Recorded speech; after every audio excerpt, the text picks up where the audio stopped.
Let's go live today, guys. February the 22nd,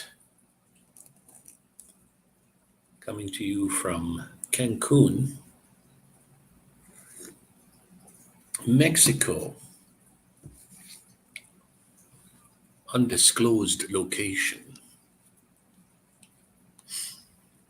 Inviting any topic at all today. Any topic on your mind. Let's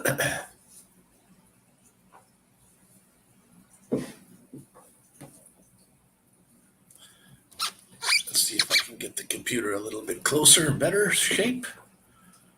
There we go. We are with StreamYard again today.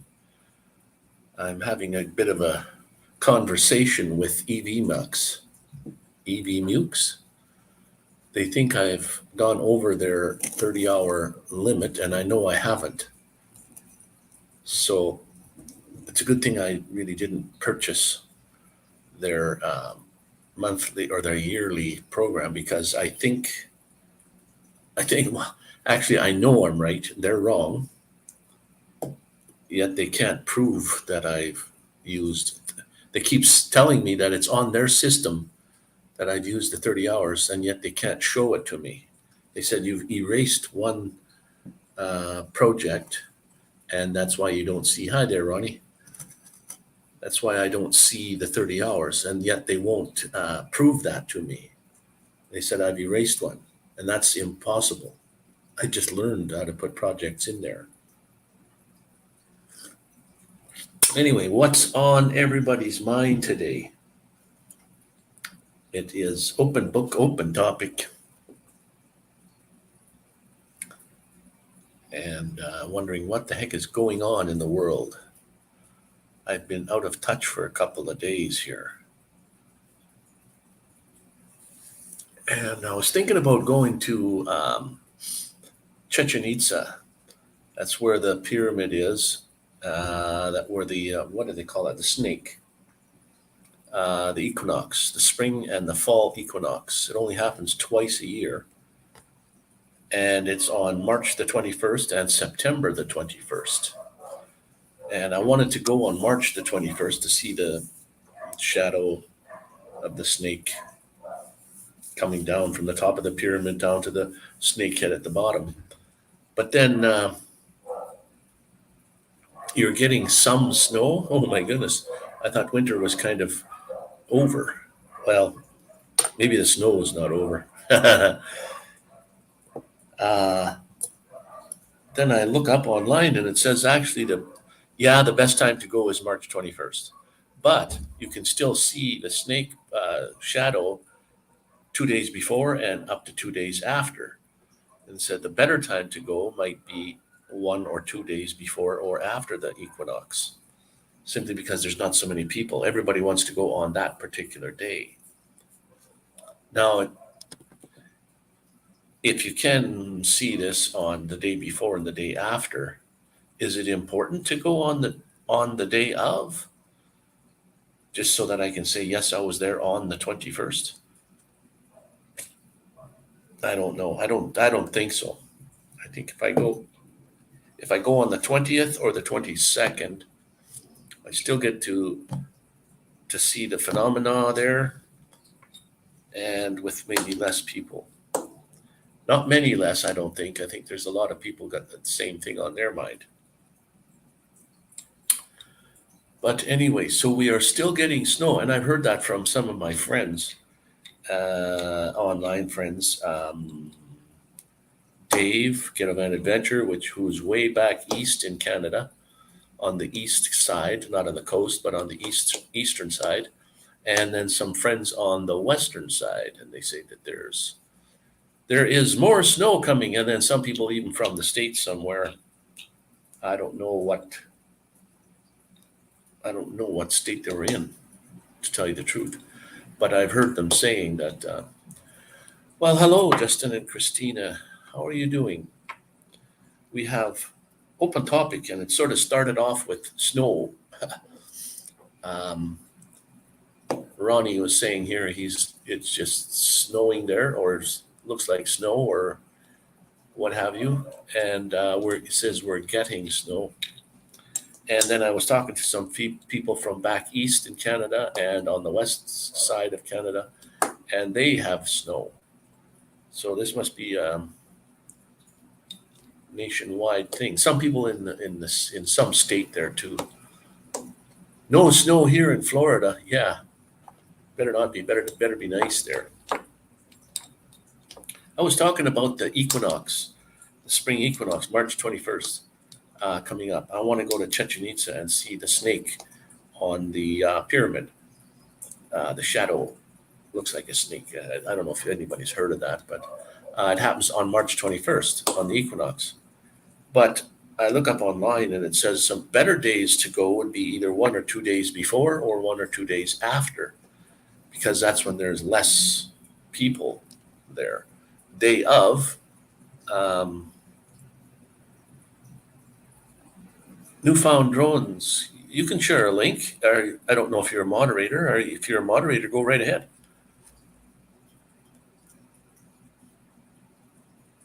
Snow. You want to see snow? Yeah, Newfoundland has usually got lots of snow compared to the rest of Canada at times. Yeah, I know. And I don't know if it gets as cold there, though. You're not a mod. Okay, you can't really share a link. Um, I could make you a mod. I'd have to go to YouTube and then you could share a link that way. Mods can't, or anyone that's not a mod can't share a link.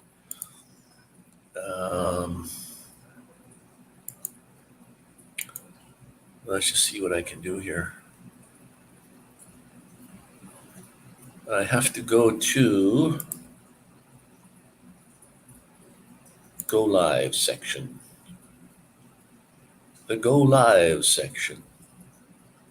And then there it is.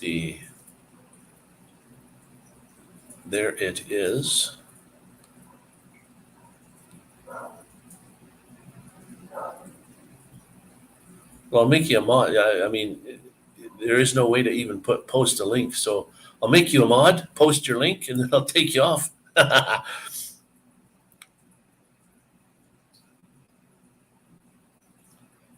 Hide, but okay, put on timeout. Okay, here's moderators section right there. Okay, you're now a moderator, so you can go ahead and post it. Post your link.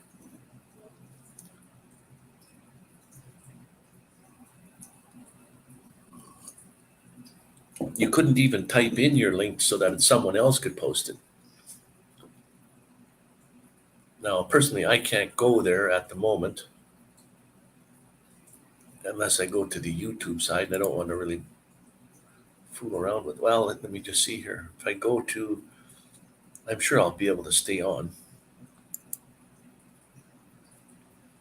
It might take away my, yeah, it says something went wrong. So if I,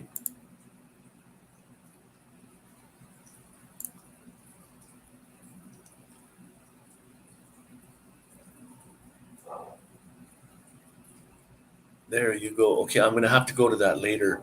When I do go to YouTube and try to go to it, it says something went wrong and kind of kicks me off of the YouTube.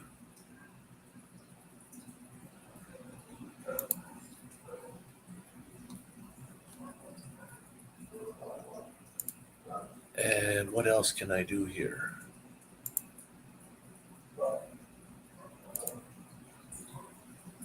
I mean, yeah, I just don't. I mean, if you don't do moderator stuff, I guess it's not necessary. So there you go. I'll have to go have a look at that after the fact once it's published, and click on it.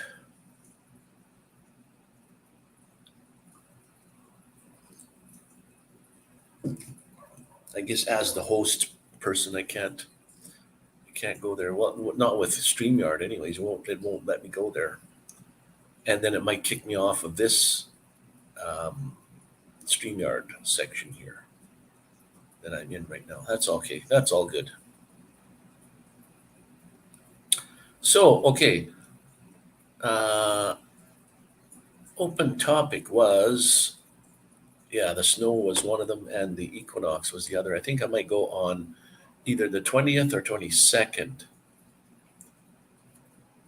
I don't know which day would be better to go, except one the 21st, but that's the day of. But they said it's just going to be like, it is really crowded on that day. And it'd be nice to be there when the sun is going, because that is shining, because that's what that's all about. If it's raining or cloudy, then you won't see it.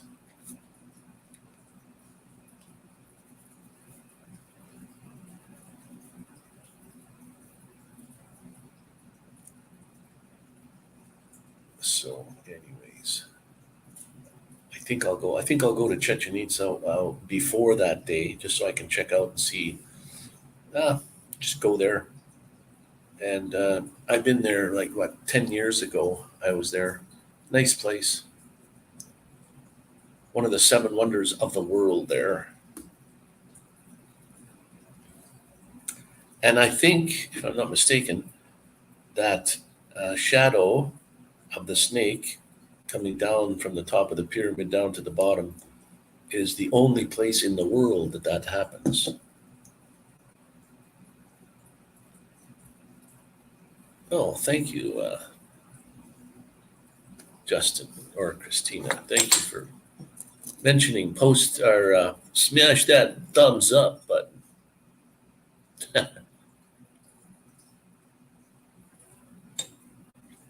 I think now, I don't know if it gives you a count of thumbs up and thumbs down, but what it tells you is the percentage. Um, if you go to a video, if you've got all thumbs up, it says 100%. And if you get one thumbs down, then it'll give you like a 99% or whatever. So you know that if you have a lower percentage, someone has thumbs down you. At least there's no number, no count. I didn't care about the numbers anyways, even when they had the numbers on there.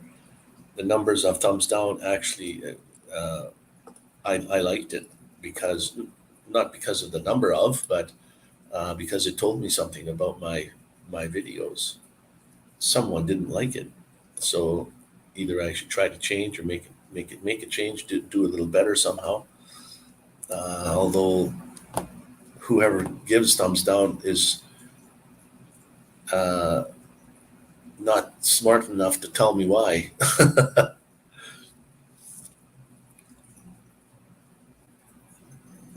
They're too chicken. How is it going with everyone, anyways, on this 22nd day of February? We had a nice hot day again today. A little too windy. I couldn't take the drone up anywhere. And I want to go to this. Well, I've been to Isla Mujeres once. I'd like to go back. And there's this, when you buy it from, there's three terminals you can go to get the ferry ride across. And there's this one ferry terminal that has, right beside it is a tower 230 feet up or 330 feet up, that you can ride on this big turning platform as you go up and come down, so you can take photos of Cancun. They go up, they turn around slowly, and then come down, and that's included in your ticket to go to Isla Mujeres.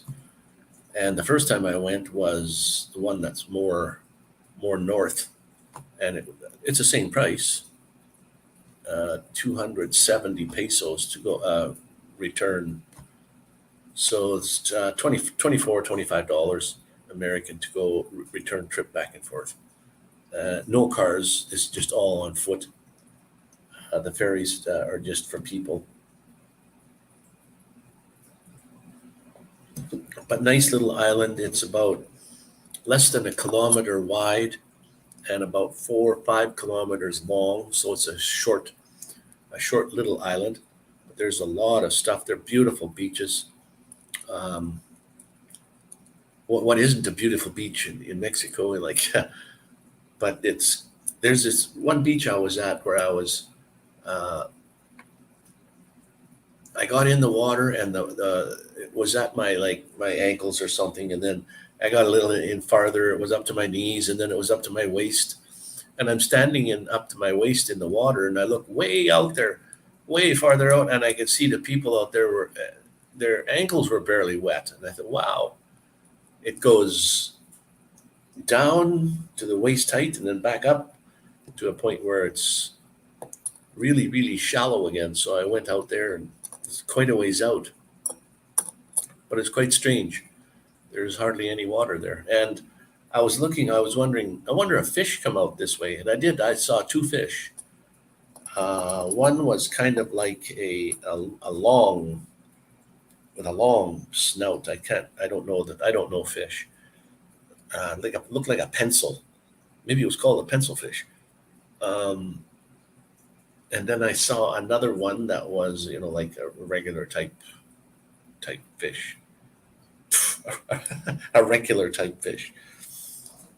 And so then I realized, yeah, they swim close to you, but they know, where you are. The water's pretty clear, and they wouldn't let you get close to them. That's for sure.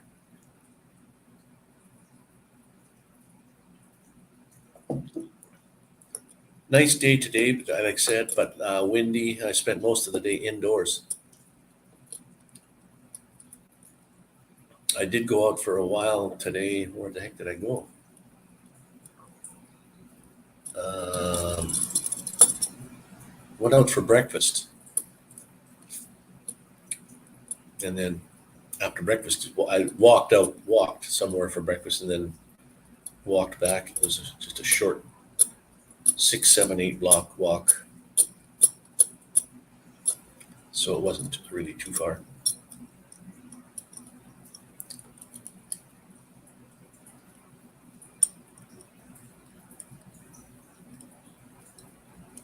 I should work with Stream Elements a little better in posting links like that myself. Um, or saying to hit the thumbs button and share it on the live streams to someone else or other social medias. I don't think I can personally do that. Any myself. I don't know. I haven't done it. Other people can. So Bill from Newfound Drone Productions. I'm curious what the link was. I'll have to go check that out. And then Ronnie Braun was in the house earlier.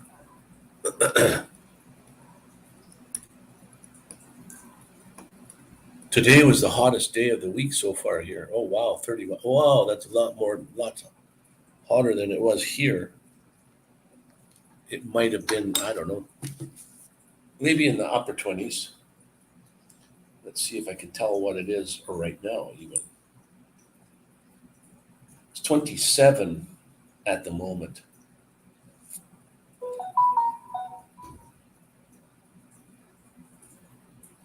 27 at the moment.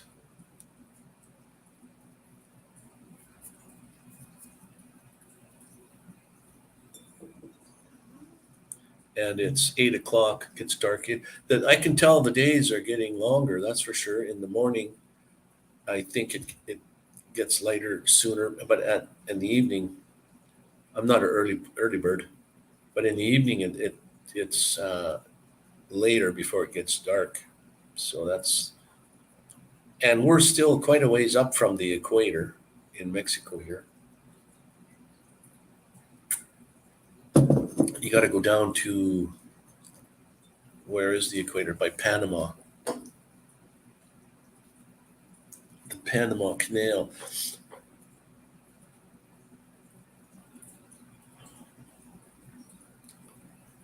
'26 there now. Well, 31 is pretty hot. Stay out of the heat. Yeah, my goodness.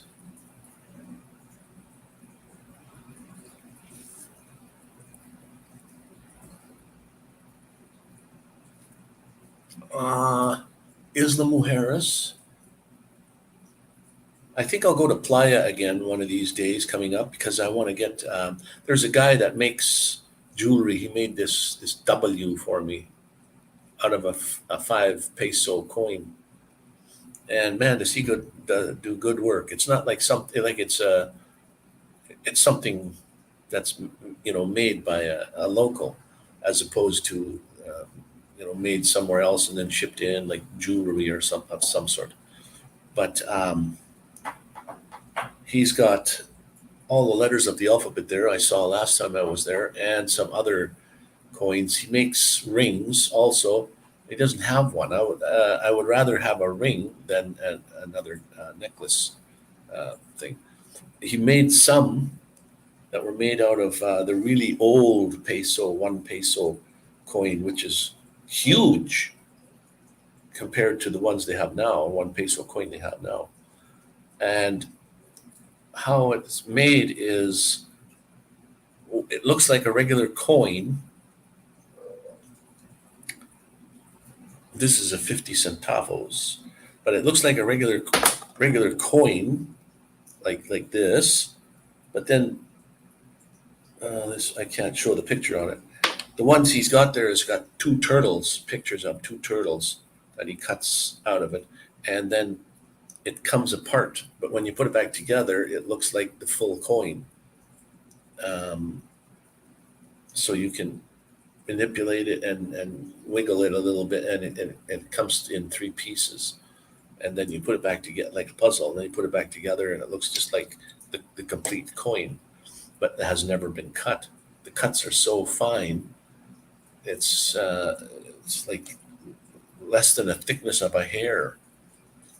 I always thought they would make it out of like several coins where you'd have to cut it so that the pieces would fit. But no, it's just one coin cut with such a fine blade that you can hardly see the cuts, which is simply amazing. And Urbano is his name. I thought I wrote that down. I have a tendency not to remember names very well. Urbano. But when I go back to Playa, I think I'm going to buy something from him. Like this necklace or this pendant here it's a W. It's a 5 peso coin carved, and then it costs 300 pesos to buy it, which is $15, $15, which is, I don't think he gets paid enough money, in my opinion. It takes him, I think he said like about an hour and a half, maybe 2 hours to make a pendant. I don't know. I got it on my neck. I don't know if you can see this. It's not just a regular W. It looks like, like some sort of fancy font. Looking at getting a pop-up canopy tent to set up next to the van, 8 feet by 8 feet, so we can have some shade when not on the move. Oh, doesn't your unit? My unit has this canopy thing that rolls up to the side of the vehicle, and then you can you can roll it out and you can get some shade. I haven't even really had it out that many times.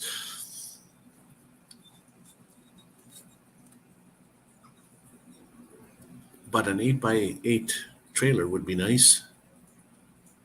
Pop-up canopy tent. Oh, cool.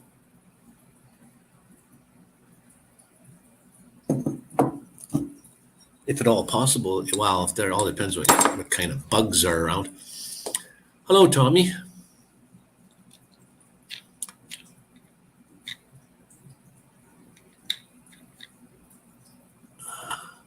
Thank you for popping in to say hello. I would just caught one of your videos there with mail call and friend. with the socks. So anyways, it's just a regular talk about whatever you like on today's topic. Still enjoying Mexico. We'll be here until May at least. It's going fast now, though. The closer you get to the time when you go home, the faster it gets. And I'm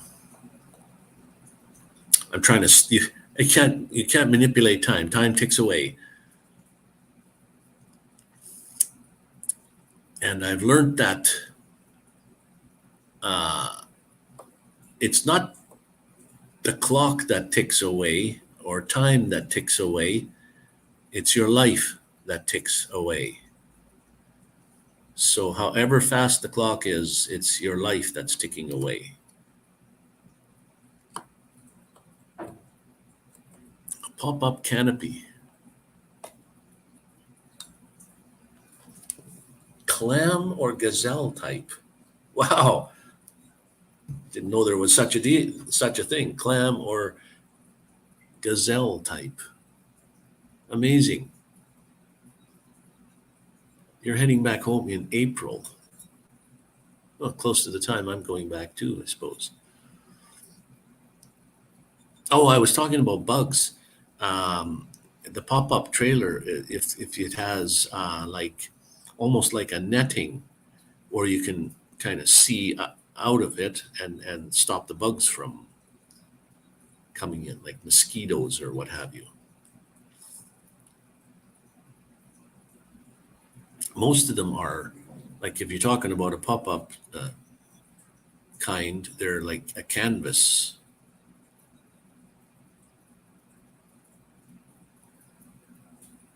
Like the ones vendors use at events. Oh, okay.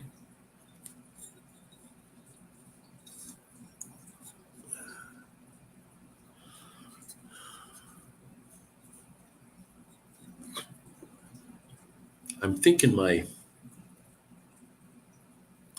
propane tank must be getting pretty near empty here. That's how they all have, they either have electrical stoves or propane stoves here. And then the propane it's not like in Canada where if you got a gas stove, it's just, the gas is just piped in. You never run out. Here, you got to worry about running out. If you got a tank that's, I don't know how big it is, 38 gallon, liter, whatever it is. And the only time it'll run out is when you're using it. So if you're in the middle of cooking, you run out, well, then you have to go fill it up and then come back home and finish your meal. Luckily, the last 2 times it happened to me is I was just getting started. Just going to start making, and it was breakfast time. I turn it on. Hey, no, it goes click, click, click, click. It's trying to start it. Nothing. Oh, it must be empty. So then you have to dismantle the whole thing, put it in the cab, take it to a place, get it filled up. We had a big thing happening here lately in Cancun with the taxi service. There's one taxi service in all of Cancun, and Uber is trying to get in here. And the taxi service doesn't want that to happen because it's a complete different setup. It's how their payments are made and stuff, and Uber doesn't have to do that, and it's more independent. And so anyways, there's only one road to go from like downtown Cancun to get to the hotel zone, or from the hotel zone you can go up or down. One road though, bottom road, goes towards the airport, and then you can get at the airport, you can turn right just before you get there, and you can go to downtown Cancun. Or the other way is the one road, Kukulkan Highway Road, goes to downtown. Well, what the taxi drivers do is block off that one road to just park their cars so nobody can move. and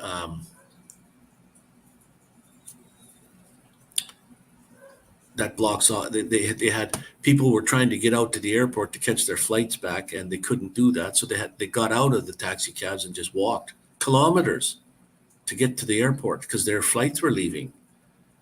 And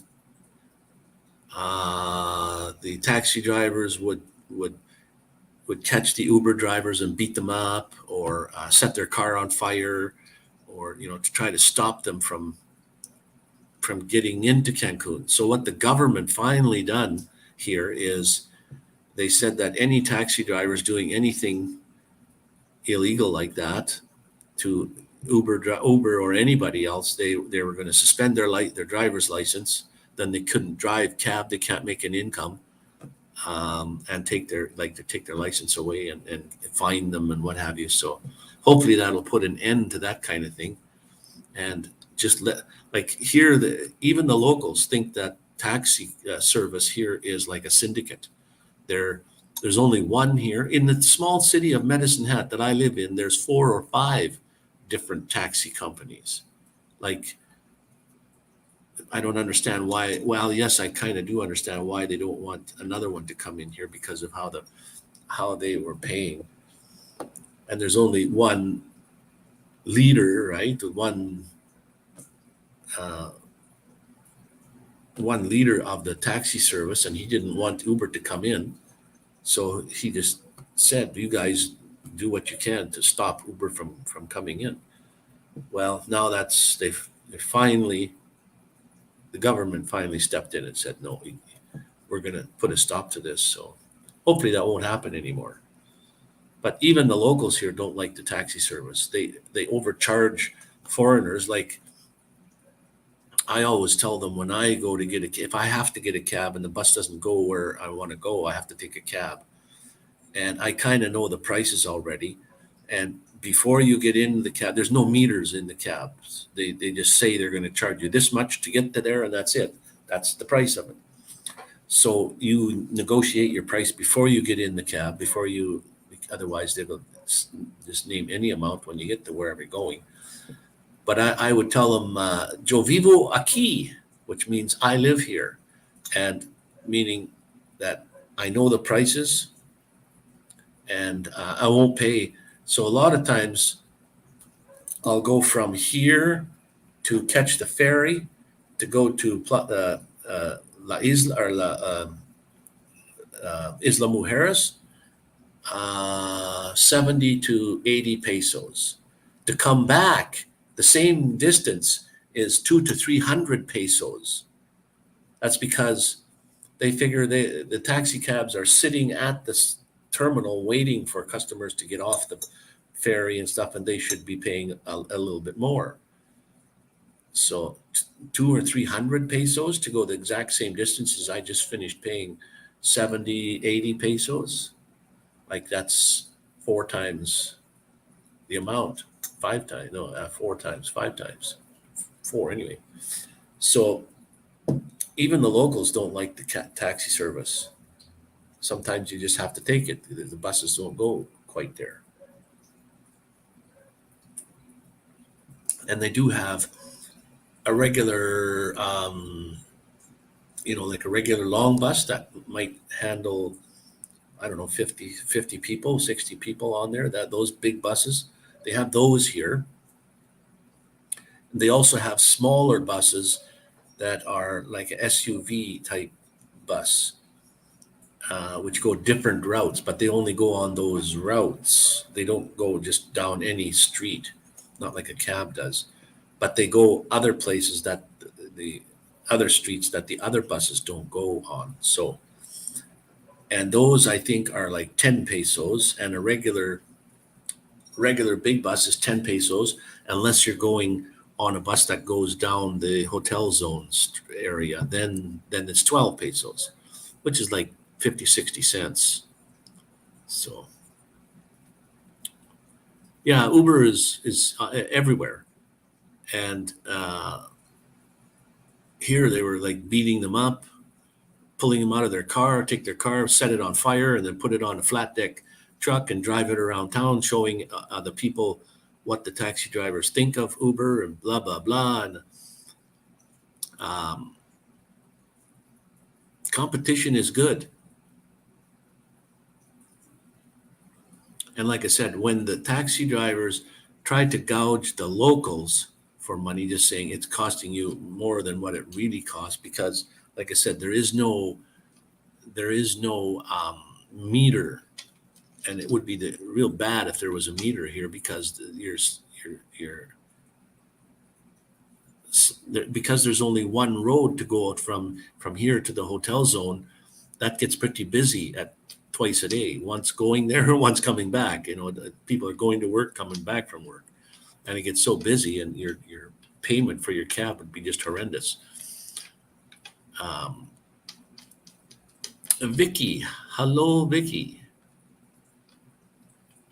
Yeah, Uber does exist in a lot of places, and I don't mind Uber. I mean, if you want to take an Uber, and here they said that Uber was going to cost the same as regular taxi cabs, and most of the time it should cost you 50 pesos to go most places within downtown uh, Cancun. I went from here to where did I go the other day, which cost me 90 pesos to get there. And then they were going to charge me 200 pesos to come back.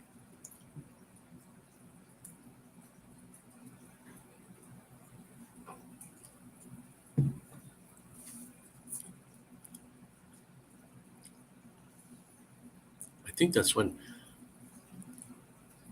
no, I can't remember what I did there, because I went to the ferry once. You're having a blizzard again. Ronnie Braun was in earlier, and he was saying that he is getting snow too. He's in I forget what state it is now, but he's in the U.S. But a lot of people, a lot of friends of mine from Canada are saying that they're in the snow again. Yeah, the big difference in fares to go the same distance. Like, for example, even the big bus, the luxurious buses that go to other cities, they're like, I don't know if you guys know what a Greyhound bus used to be when the Greyhound buses were in service. Like, bigger and better than your regular city buses, more comfortable. These have like TV on them. You can watch a movie as you're going to your destination. There's an actual bathroom in the back. But those kind of buses, they're called like audio, the ADO, audio terminal. Now, to get from here, from where I live, to go to the audio station or terminal is about 50 pesos. Not very far, really, but it's 50 pesos, which is $2.50 by taxi. But when then I would go to Playa del Carmen from there. Now to come back, so I get off the bus at the audio terminal, and there's cabs all lined up outside there waiting for like tourists to come take their cab wherever they want to go. So doesn't matter which cab you go to, they're all the same price, and they're about 200 to 300 pesos to go back right to my doorstep here again. And it cost me 50 pesos to get there, which was $2.50. And now 300 pesos to come back is about $15. So what a jump in price. A 12.50 jump in price to go the same distance. And like I said, there is no meters, so they can charge what they want, really.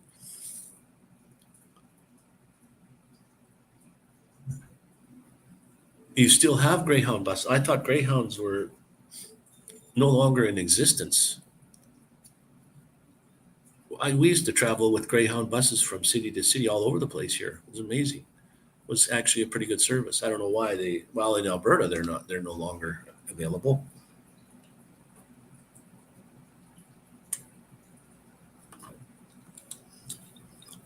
But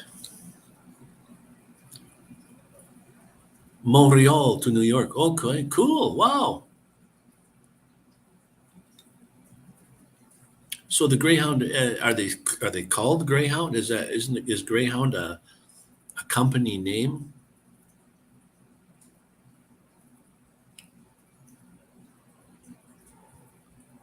Yeah, it would be like your, yes, like yours. They're very similar.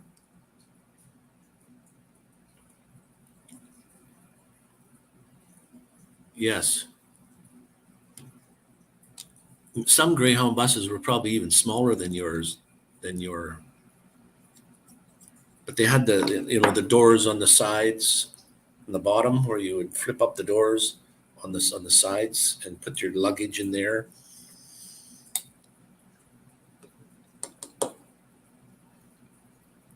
Well, they used to have that service in Alberta, but now they don't have Greyhounds.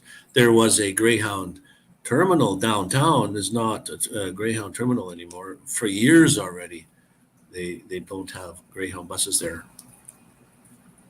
Many years, maybe 20 years already. But yeah, that's surprising that they still have those there.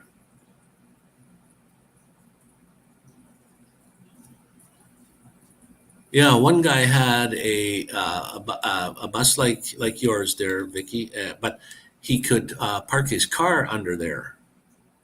He would The side would open up, and then a plate would come out on the ground, and he'd drive his car on there, and it would lift him up and move him in underneath. Couldn't even When it was all closed up, you wouldn't even know it was in there. We also take them from Montreal to Toronto. Oh, wow. Now that's interesting to know.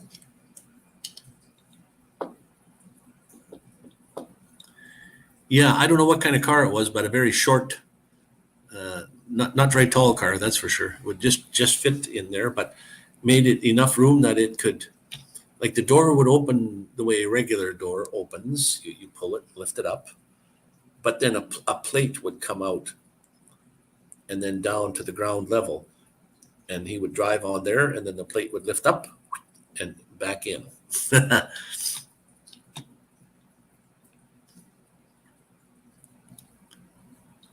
Some kind of little sports car of some sort, I would imagine.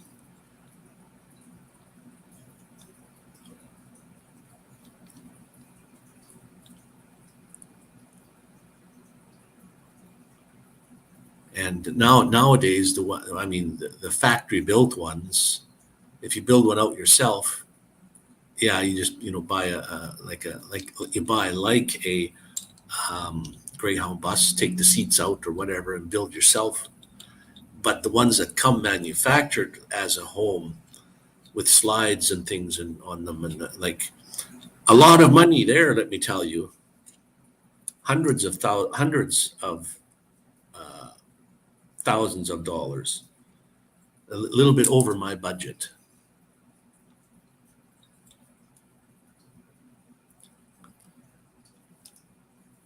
So now I am debating what to go. Where am I going to go next? Playa del Carmen again? I got to go back there anyways, and then or to the Isla Mujeres. I got to go there anyways, or Chichen Itza first, and then I want to go like on the 20th again. So we also have a rival company to Greyhound called Voyager. Voyager, Quebec based. Okay, nice to have competition. Hopefully, you get some better prices. And the Greyhounds used to have like a toilet in the back. Although I was on a bus here that went to Playa that didn't have a toilet in the back on that one. I don't know why. And no TVs. Oh, yes, sorry. That one did have a TV way up front. Um, it's funny to see a movie playing on the TV that's in English, but it's dubbed in Spanish. Or I mean, you hear the Spanish speaking. It's not no text, but their mouths don't move the same because the actual movie is still in English, but the commentary is in Spanish. Plans for the weekend. Well, I got to be around usually for every weekend because of my Sunday live. I don't like to jeopardize that. I keep my Sunday lives all the time. But there's always Saturday, there's Friday, there's Monday. That's what I'm trying to debate what to do. I want to go to Chichen Itza on the 21st. On the 21st is the spring equinox, and one seventh wonder of the world is the spring equinox at Chichen Itza, where that looks like a snake comes down from the top of the pyramid down to the bottom. And that happens twice a year, spring equinox and fall equinox, and on the 21st. But you can still see the snake on 2 days before the equinox and 2 days after. So people were saying, don't go on the 21st. It's way too busy, like the day of the equinox. Go on the day after or the day before when it's not so crowded. It's still going to be crowded. The thing's crowded there every day. But I might go on the 22nd, the day after the equinox, and then I still get to view the snake and still go for my tour. Remember, just don't eat there. They give you, with the tour, they give you one like a luncheon meal. On the way, there's a really nice little town or something that they stop in. They give you a all-you-can-eat sort of meal. In Quebec, they play English movies dubbed into French. Yeah.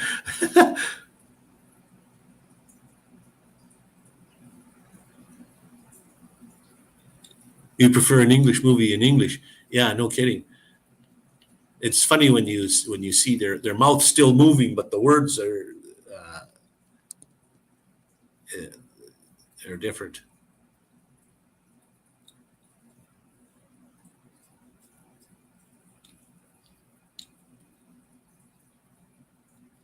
Everyone eats before you go, so you don't get diarrhea.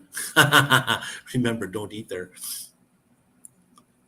It's not that I have a hardened stomach, but I've eaten just about all kinds of things. They say don't eat the street food like in the mornings or sometimes all day long, but mostly in the mornings. The vendors come out. They're on every street corner selling you their tacos or whatever they have. I've eaten lots of those. I haven't gotten sick yet. I mean, there's always a chance. But I mean, there's always a chance of getting sick when you're eating from a restaurant. You don't know what they do in the back. And like sometimes you think like cleanliness is not one of their top priorities either. Especially when they're making tacos, they got to handle the meat by hand because it's like shredded meat, and they're putting the meat on the taco, and a lot of times well, in this place that I go to down here where I had breakfast, he's wearing gloves, but sometimes they don't even wear gloves, and who knows where their hands go when they're not, doing the meat thing.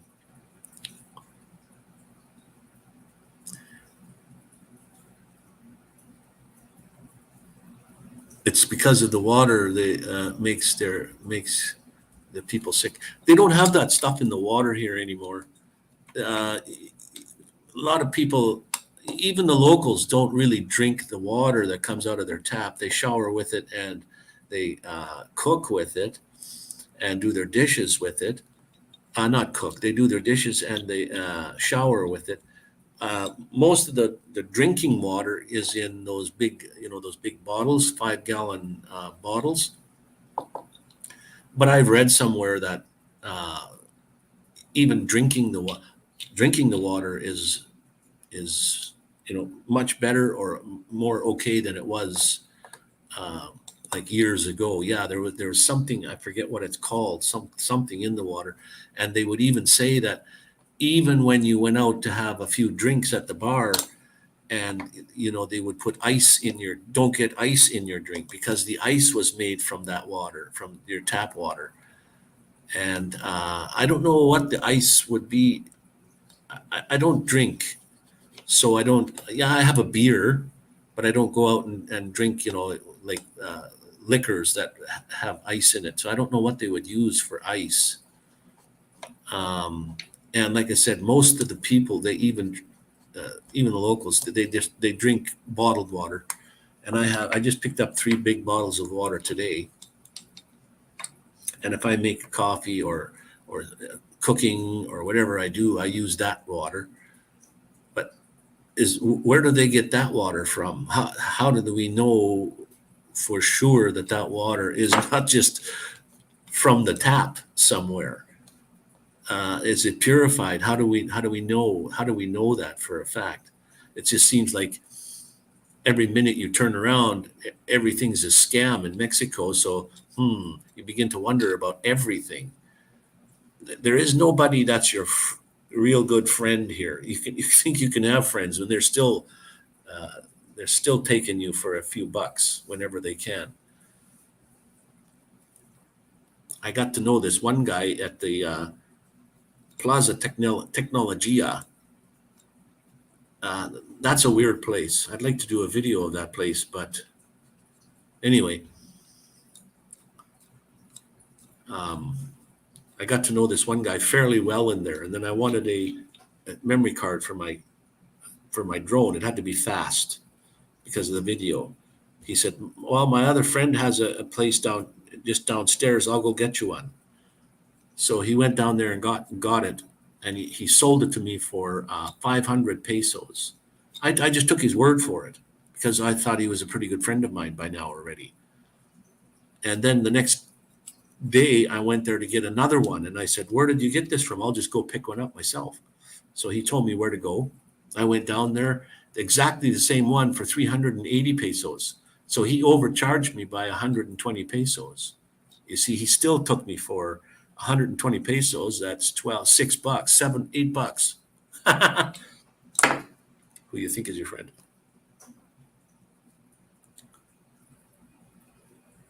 All right, Vicky, thanks for popping in. And I love you too, my sister. Thanks for popping in and taking the time out of your day to stop by and say hi. Enjoying the sun. And yes, I am. And that is for sure.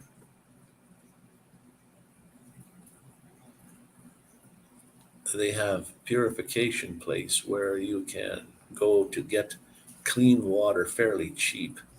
Yeah, there is just around the corner from here, which is not very far. There's a local store, like a convenience store. They have where I take those big 5 gallon jug. I take them there and then pick up a new one. And they do drive up and down the street delivering water too, the same things. But anyway, there is a place halfway between here and there, just like a hole in the wall in the you set your same jug in there, you spray it, it cleans it, then you flip it over, and it'll fill it up by the amount of money you put in there. You can buy a quarter of that thing, a half bottle full, or a full bottle. You fill them up, so that's probably more purified water than out of the tap. That's for sure. Although I have seen some fountains in parks, and I never even tried to see if the water is working, but that I would never drink. Oh my God. I could just see brown water coming out of those things. Have a great day there, Vicky. Say hi to the hubby for me.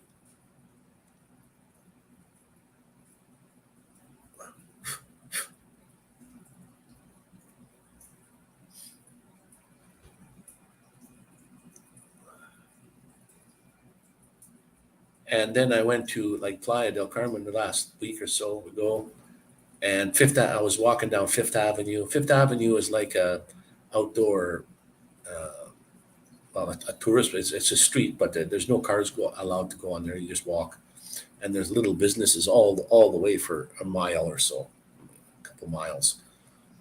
Every single one of those places is out to scam you. You just got to know how to deal with them, and they're all your friend. They're saying, "I've got the deal for you. Um, Here's what the price is, and just for you, I'll sell it to you for this much." And that's the way they're all the same. Terry says hello. Well, thank you, Terry. Hello back. Love you, brother.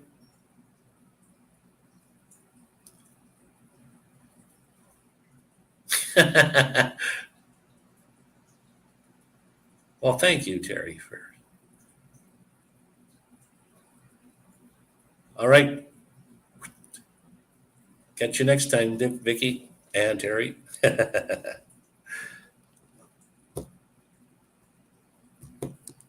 In their blizzard. Cuddle up. My goodness. We were thinking winter is just about over. And then Dave, Ghetto Van Adventure, who is from like in the Quebec area, in the east part there, he was saying it was really like a rain, then cold, then snow, then warm, then hot, then cold, and it was just like you could hear him walking on the road. It would look like blacktop road, but it had ice on it, crispy when you're walking.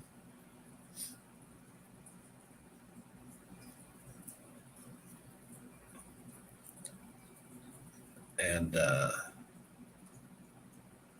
and then the week before that was like super warm.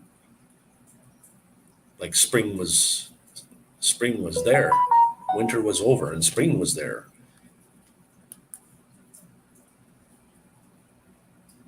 How come we got our phone beeping? What's going on? I have to check out and see what kind of message I got.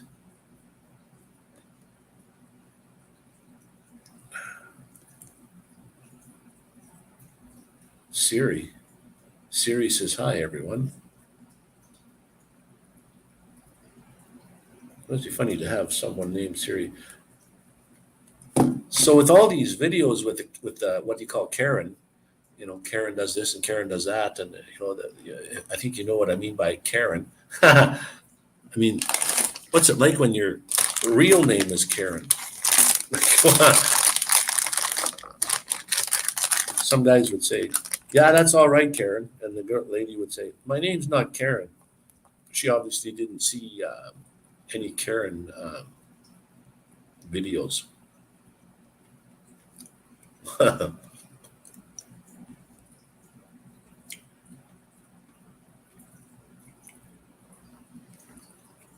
Mr. Ronnie Braun, are you still in the house, or did you go,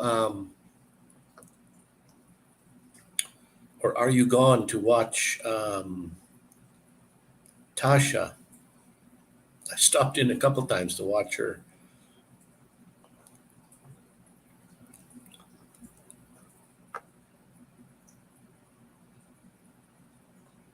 Tasha.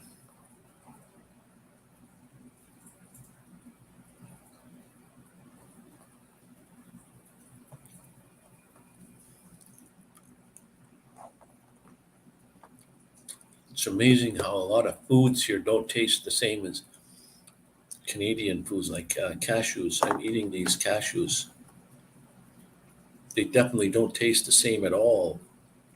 I don't know what they do to them.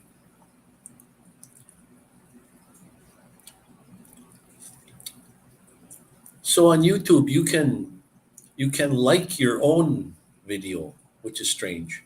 You can give yourself a thumbs up.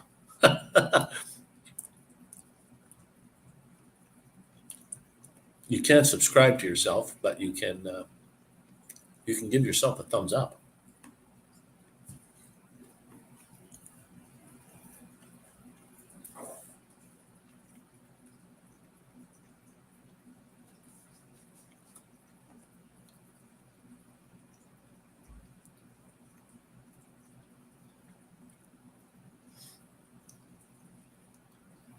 Amazing. Simply amazing. I have to sit later on when I get offline here. I'm going to have to go and kind of figure out what I'm going to do for tomorrow for the rest of this week. I don't want to just sit in the house here. I want to do something. Make sure, but the weather is usually they say if it's yeah, whatever temperature and partly cloudy. Yeah, you can see the clouds. They're off in the distance, but they never seem to get to, like it's always sunny. Unless it's raining, of course, then it's. And here when it rains, if you feel one drop, you're walking along the street, you feel one drop, it's time to get under cover like real quick. Because then all of a sudden the downpour happens, and usually then it's over right away, and you're back out onto the street. But yes, the last couple of years the weather has been chaotic in Quebec. Freezing to warm to freezing, then a few days making the snow melt and freezing. Yeah, right. Making it like miserable. Weather's been getting kind of funny, especially the last 2 years in Vancouver, even. I wasn't there this year, but from my friends telling me that's what's going on there. Like right now, it should be going down to from -6 to -10 tonight, which is pretty cold for Vancouver. And more than the amount of snow, really. And last year, when I was there, it was snowing pretty hard in November, which it never does. Well, since I've been going there, and quite cold and quite a lot of snow. So, yeah, things are changing.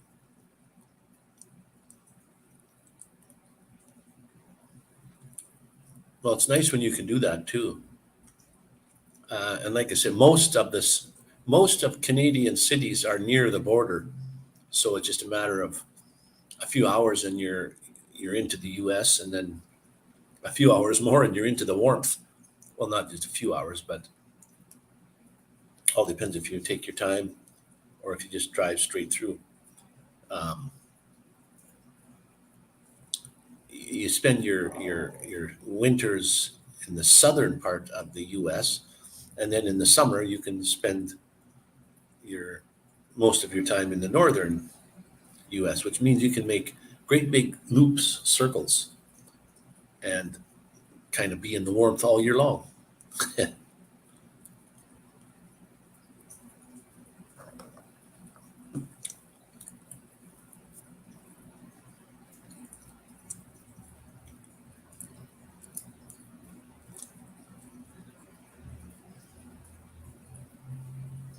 Yeah, spend most of your winters out of the. And I have a my driver today.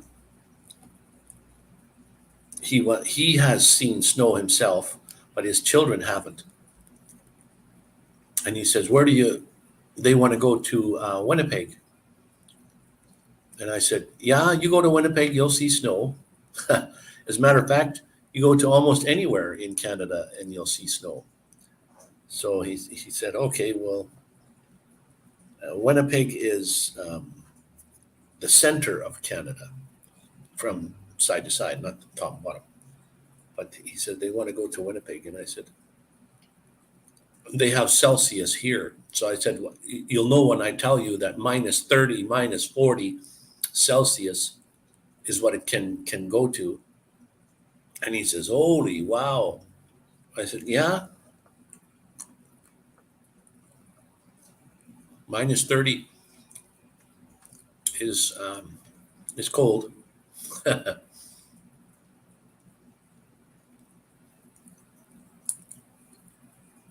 They have a road trip you can do, which is called Chasing 70. Oh wow.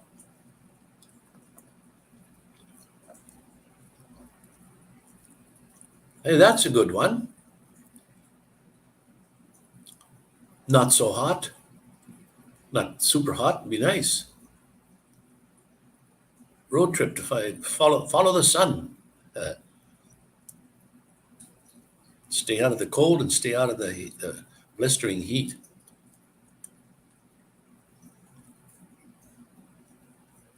That'd be cool.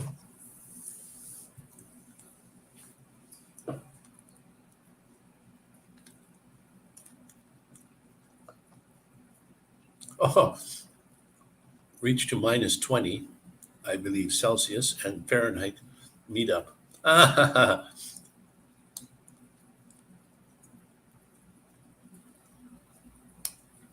Well, yeah, minus 20 is not fun.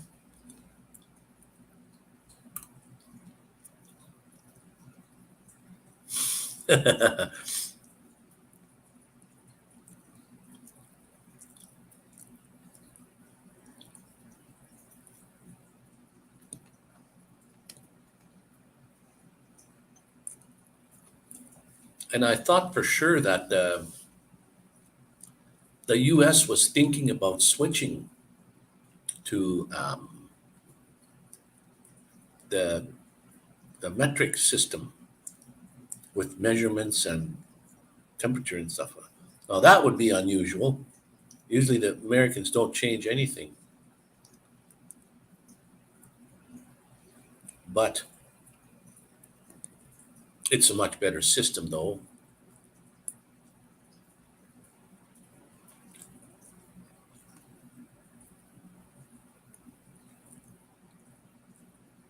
I think these nuts are absorbing a lot of moisture or something. They're not crunchy, and they taste different. They taste weird.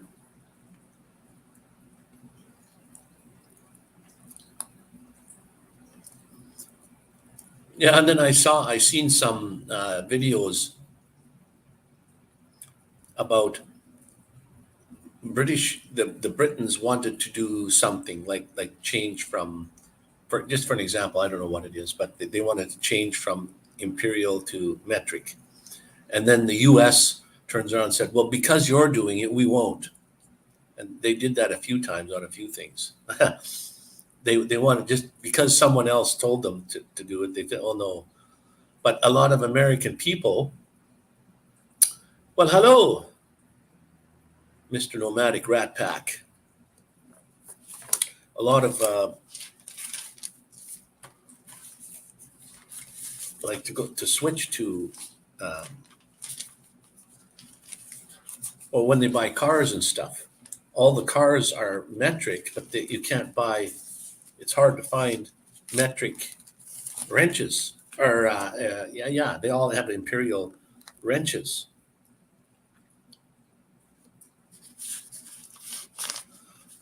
Let me just see here. What have I got?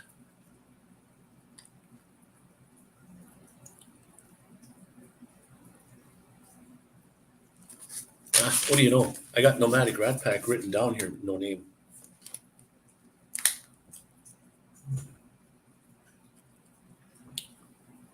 They started using metric wrenches on our cars in the 70s. Oh, good. They should switch over to using metric for everything. It's much,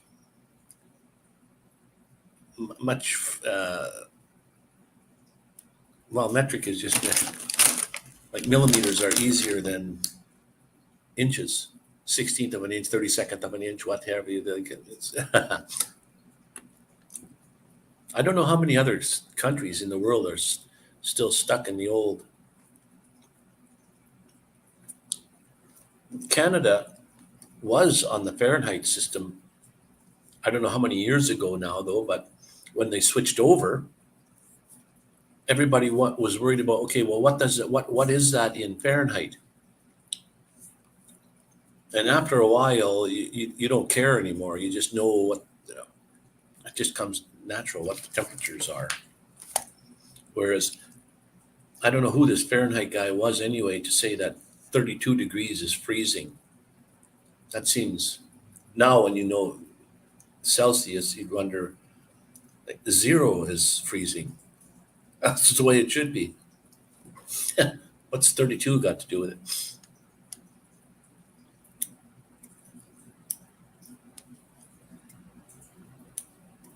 It's it's been a while since you've seen me live. I don't know when the last time you were here, but it doesn't seem that long ago. What part of the world are you in again? Are you in the snow like most people are? Vicky was having a blizzard. She's from like Quebec type area, well, Toronto, in that area, Niagara Falls. And I have some other Canadians that are experiencing snow again, and a couple of American friends that contacted me and said, "Yeah, we're back in the snow." And just like a week or two ago, it was really nice, like really nice.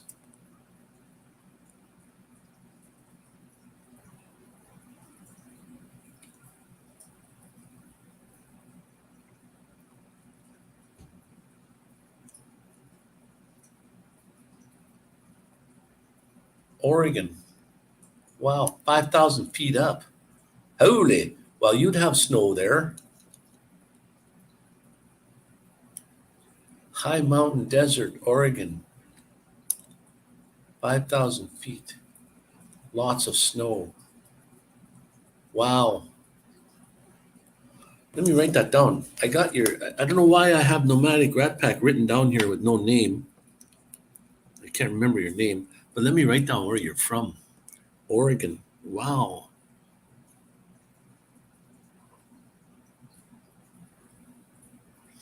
Oregon. It's already gone. Oregon. Yeah, it's weird about how the weather is. It seems to, like, no matter who I talk to, they all got the same kind of weather. And usually in Canada anyways, the west was always the opposite of the east. If it was cold and rainy and whatever. Oh, thanks, Troy. If it was cold and rainy,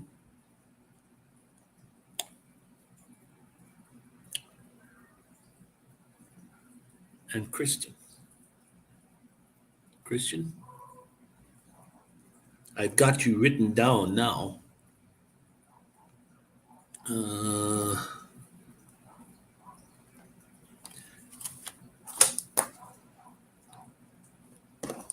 Most people like to hear their own name.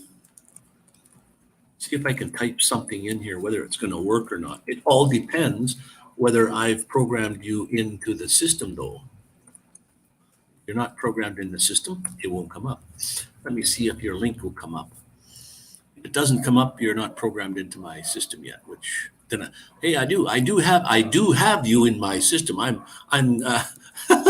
Hey, I'm efficient in some ways. There you go. That's your link.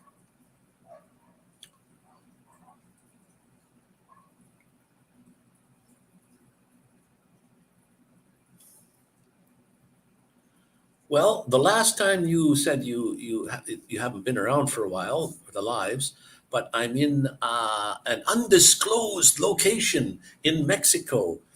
I'm in Cancun, in Mexico. Been here since November the 9th, and I'll be going back on May the 5th. So I've been here for 6 months. Well, will be in May. I was trying to avoid the winter at all costs this year, and I like it so much that I wouldn't mind moving here somewhere. It doesn't have to be Cancun. It just in Mexico somewhere because it's on the same piece of ground that Canada is on. Although I have friends that live in Turkey, and Turkey is the same as here. It's nice and warm, all year. Nice country, cheap. Dental is real cheap there too, just like here. Medical system here is fantastic because I don't know. Maybe you haven't heard, but I broke my back.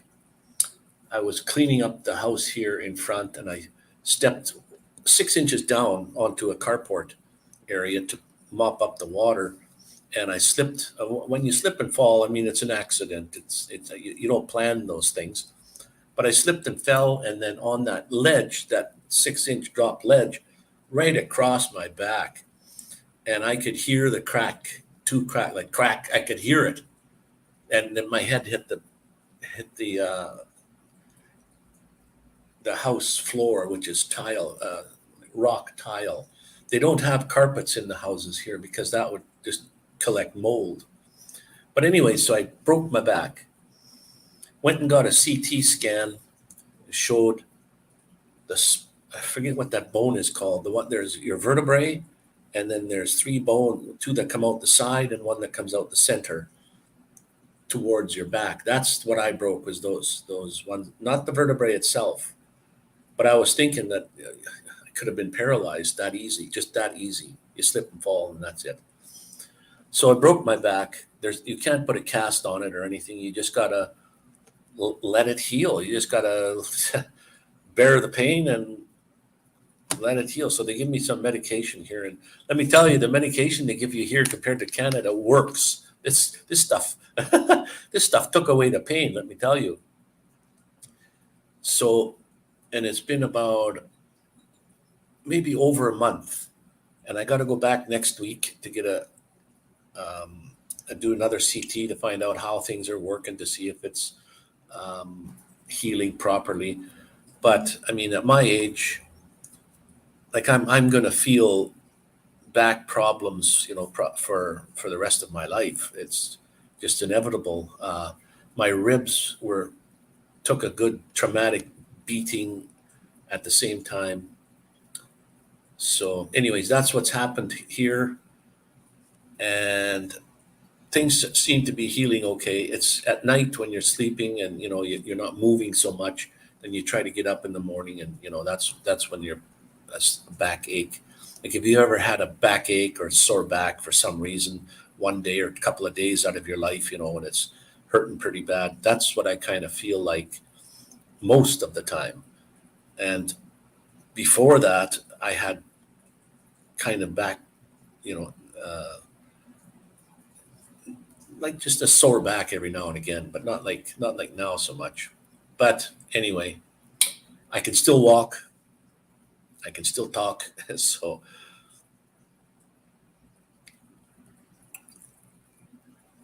yeah, I know you're a moderator. I gave you the wrench. You can post links if you like.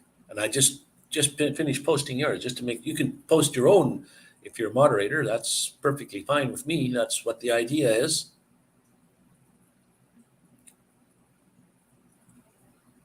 You're Wayne. So you're saying you're at the Wayne family.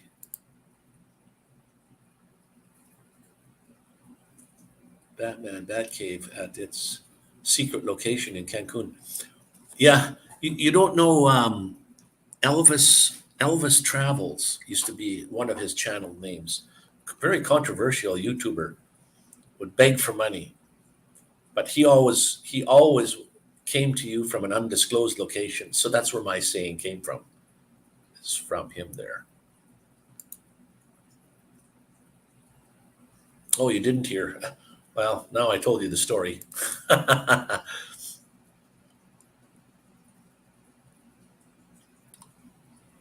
don't think it matters where you go in Mexico. It's all beautiful as long as you go near the beach areas. Like Mexico City is not near the ocean, so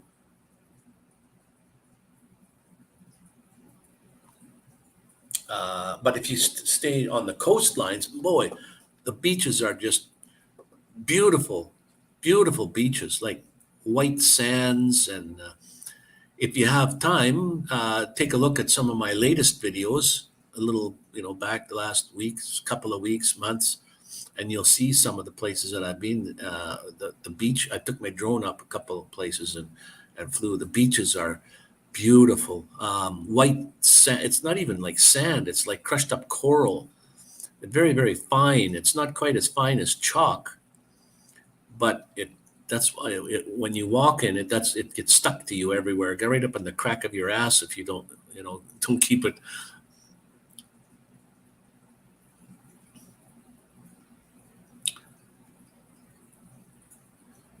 I feel you. I've had back pain since you were 14. Okay, right on, brother. At least you understand. You do understand. All right, Justin and Christina, thank you for popping in. As usual, I will keep an eye open for you guys, let me tell you. Maybe one day I'll actually comment. I know I know that's what makes YouTube algorithm work. And I'm guilty of that myself, but I have watched even a couple of yours just lately. At least I always smash that thumbs up button.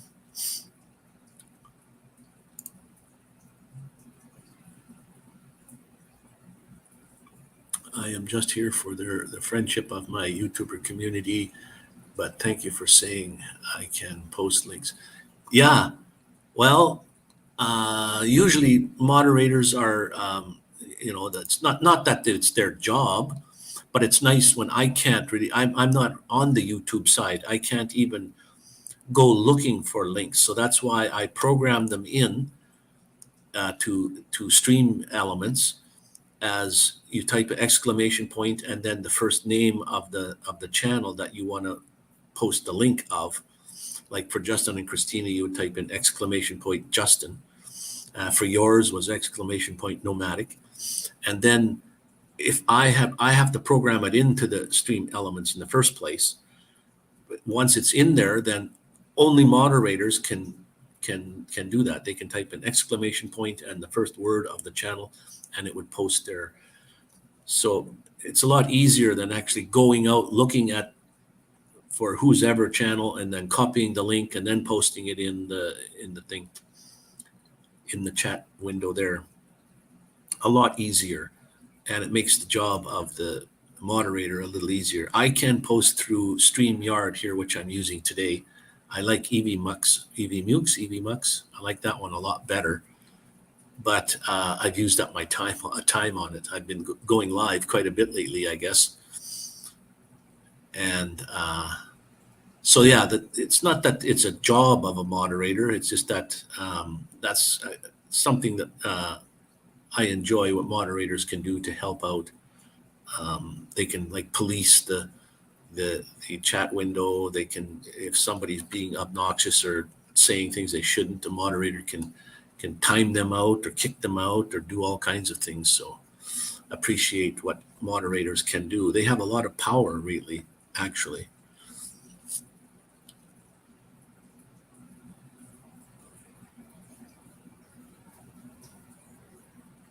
Yeah, and draw. Yeah, okay. Yeah, that's the bring it back and drop it. And I'm here for a good game of whack a troll. Yeah, no problem. I don't think I've had many trolls. Trolls don't really want to bother with me. I'm not big enough. I'm not a big enough fish for trolls to even bother. They might see that I'm live and they'll say, "Oh, he's got one, maybe two, maybe three viewers. Why bother?" So they don't bother even coming in. When I was a little bit more popular at one time earlier, like last year, year before, when I was a little bit more popular, then I did have a few trolls that would pop in and they would say, certain things. But I had, like I said, moderators they just booted them out right away or knew that who they were or what that was all about. And they would, deal with them right away.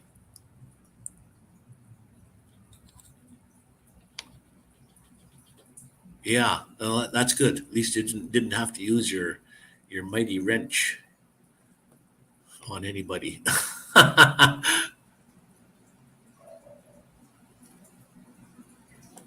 But yeah, that's the idea.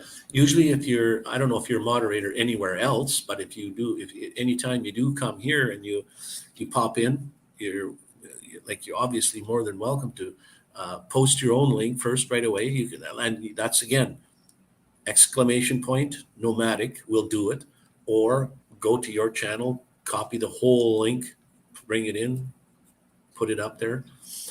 And if you so feel, like, let's say there's my end shows that there's only one person in the house right now. That could be you. But if there was a whole bunch of other ones, which there is at sometimes, then you can just see who they are, type the exclamation point and the first word of their channel, or the first name, and that should post their link. And if it doesn't post their link, then it's my job to put that into Stream Elements so that it will work next time. And usually, if it doesn't work, then I write that down in my book here, and when I go offline, I add that person in so that next time it will work. Where's all your van community friends from Canada that are normally coming in and out of the lives? I don't know.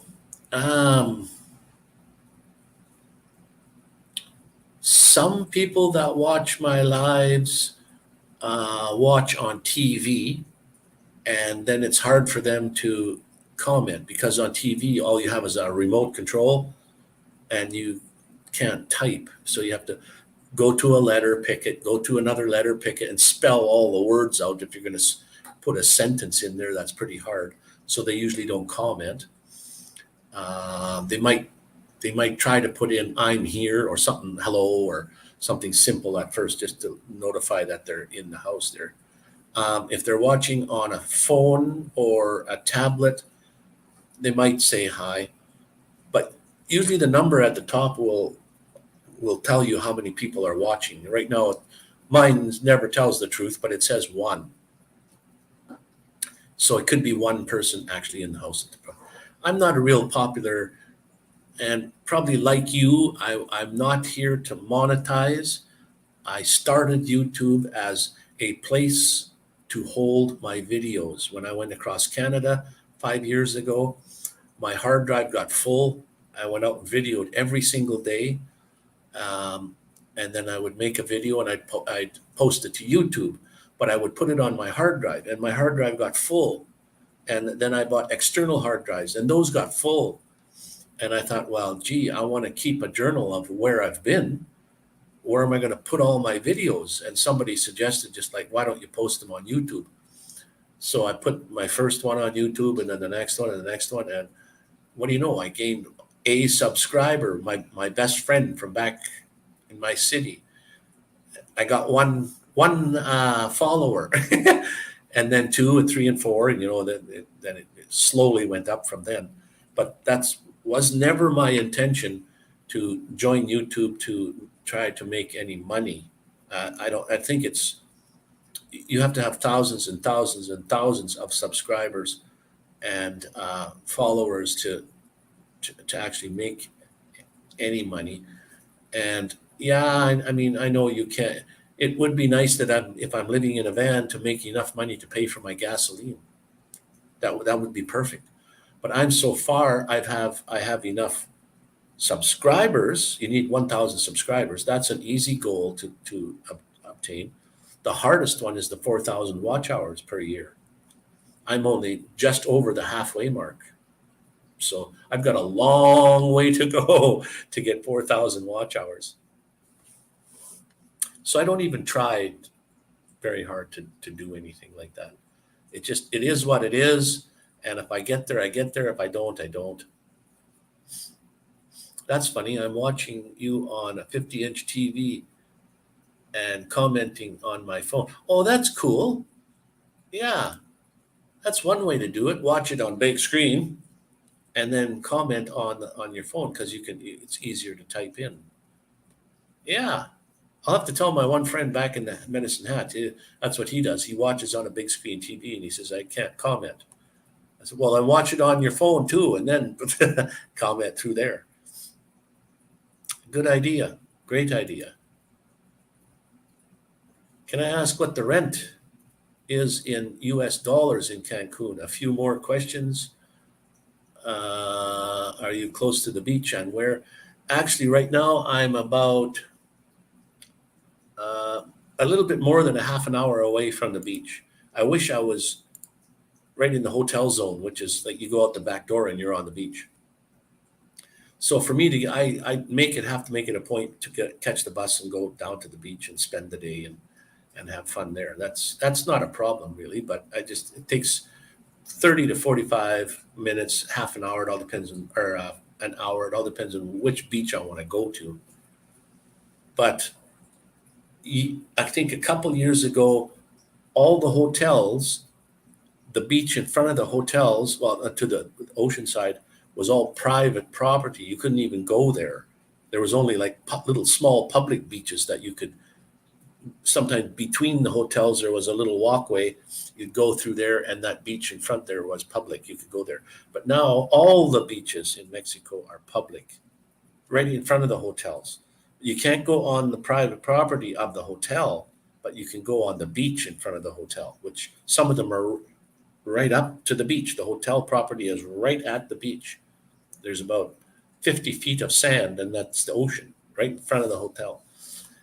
As far as rent goes, you can get rent at like hostels are very, very cheap, something like $15 a day US to rent, but they don't like you to rent for longer than a week or two. Then you can get Airbnbs, which usually want you to stay for longer than a month, like 6 months would be perfect. I'm here for 6 months. They like you to stay for, at least 6 months. And those rent for anywhere from US dollars, anywhere from $300-400 to, well, you can get into thousands, like $2,000-3,000 a month. It all depends on where it is in the city. But usually Airbnbs are a little cheaper. And then where I'm staying in Cancun is more or less like downtown Cancun. But because I was here 10 years ago and I was the highest paying patient at the time, they liked me for some reason. They liked my money, I guess. And when I wanted to come this year to get my teeth looked at, I contacted them again. I said, "Do you remember who I am?" And they said, "Well, of course we do. You're one of our favorite guests." And I said, "Do you know anywhere I could rent a place?" And they said, "Yeah, Airbnbs and what have you." But Benny, the guy that runs one of the clinics, he said, "Come stay at my place." He's got a house with not a basement. There's no basements here. The bottom suite where I'm in, or the upper suite, that's where he stays. So I pay in American dollars, 500 American dollars to stay here, and I'm in a really good area. So $300, $400, $500, $600 a month. 700 is kind of maybe where you can get an actual apartment place, and Airbnbs are usually a little cheaper. I was curious about monthly rent for, say, two people that would accept a couple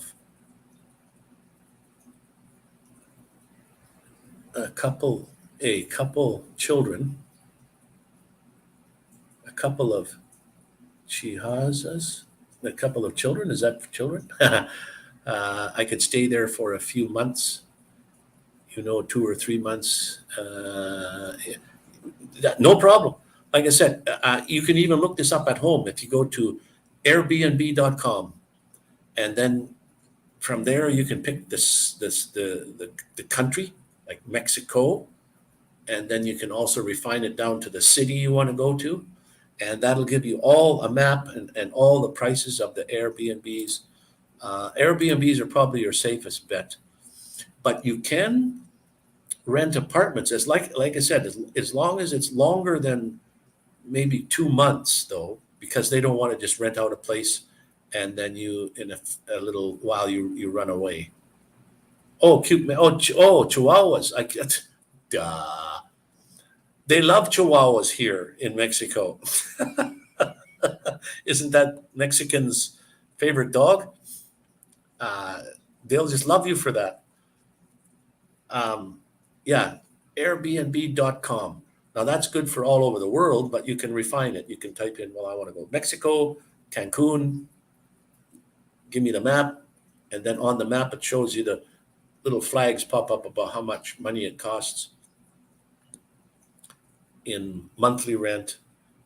And that's Airbnbs. But you can also look up apartment rentals. And I'm looking already for next year, and I want to make sure that I have something. I'm going to speak to a few people and say, next year at such and such a time, I'm going to come. Um, there are some better times to come than others. I think like winter time is when it's the kind of maybe the higher prices because a lot of people want to come here at winter time. So Chihuahua, I couldn't even pronounce it. I thought you meant children. Good one. You got me. Um, but yeah, and like I said, you can get whole houses that have even acre of land. They'll have Wi-Fi, they'll have running water. They may not have air conditioning, running water as far as like to do the laundry and do your dishes. You wouldn't want to drink the water. Everybody drinks bottled water here. Everybody.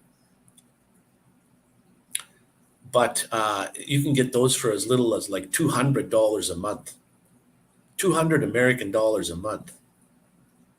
And they're out of the city though. They're on the outskirts of the city. So you're going to have, you can rent motorcycle.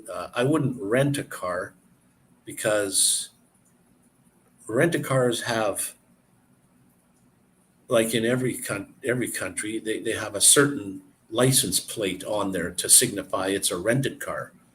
And once you do that, though, like in Mexico, the police are pretty corrupted.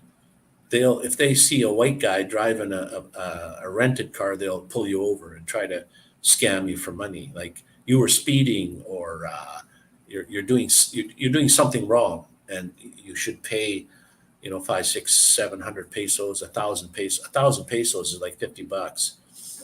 So they're going to want more than $50 usually, like $100, $200, and then they'll let you go. 200 a month, I could sell my home and retire down there. No kidding. And I've been thinking about that myself. You're only allowed to stay for 6 months, and then they kick you out, and then you can go home, fly home, stay home for a week, and then fly back and stay for another 6 months. To get a full visa to move here is a little harder. You have to get a lawyer, and you have to set things up. And if you want to just do it without a lawyer, you have to be back and forth at least 6 or 7 times, and then you can apply for visas. And then you can just move here. And to buy a place is very, very cheap, like very cheap. Their medical system is a way better than, no, not way, not every, medical services in all countries have got their flaws. But when I had to get my back x-rayed, I just walked into a place and got it done within an hour, and I was out of there, gone. In Canada, well, I had to pay money. I had to pay $30 to see the doctor for his consultation, and I had to pay I forget what it was, not very much money to get the X-ray, which is pretty good. I had the kindness of people's hearts. They bent over backwards, and people would send me money through my PayPal account and things, and I was blessed. And I don't get much money from the government. I don't have an insurance of any kind. I get Canada Pension Plan, they call it, and old age security. So I don't make much money at all. That's why I'm living in a van. Anyways, the kindness of people's hearts, they dipped in their pocket. They sent me some money, which covered that. And I think I should have enough to cover mine. I have to go for a follow-up CT scan.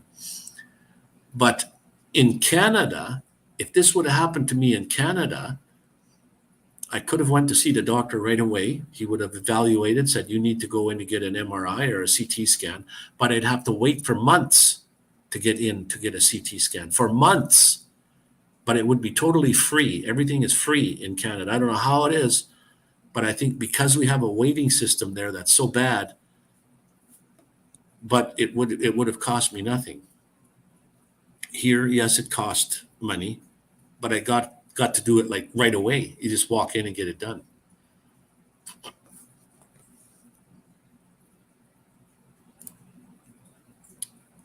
I just purchased some land in Arizona, put an RV on it, and have a place to go to when I need to. You already purchased. I just purchased. Oh, cool. Well, congratulations, my friend. That's a good thing to do. If you've got the money to do that and that's what you want, perfect, beautiful. I'd love to be able to do something like that. Like I said, I don't have a lot of money. That's, I don't have any money.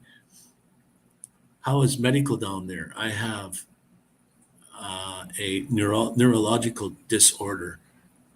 That's the thing. You can walk into any medical clinic or any hospital and they'll look at you like right away, instantaneously. You don't have to book an appointment. You just go in. Now, if you have insurance to go yet on top of that, I came with no insurance.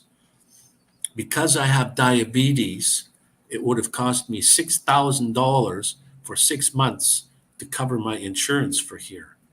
I don't have those $6,000 to buy the insurance. I didn't know I was going to slip and fall and break my back either. I mean, I took my chances. I know that when I left Canada. But life is what it is, and I have to accept it. So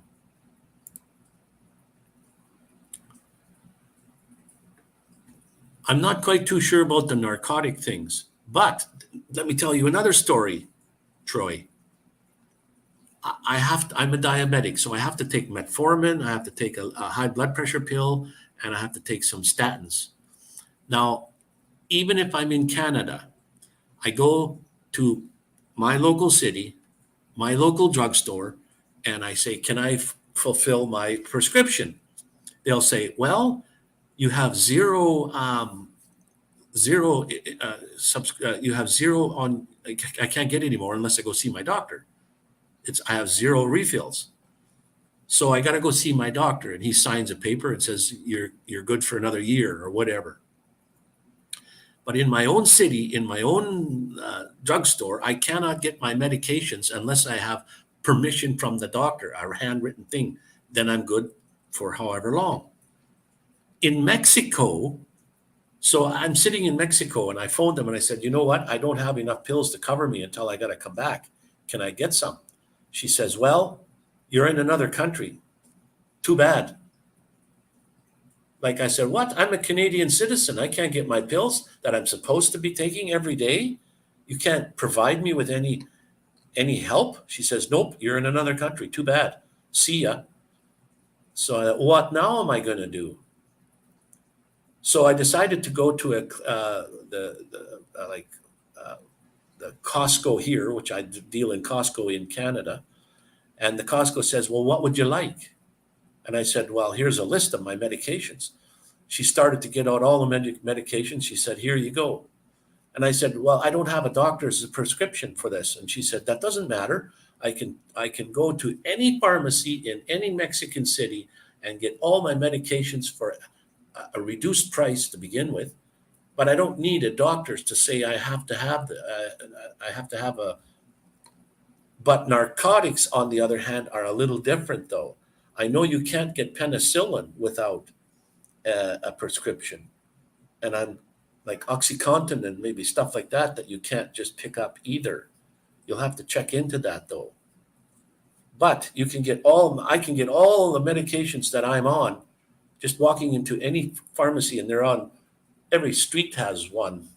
I can just walk into any of them and pick it up at a reduced price than I used to pay.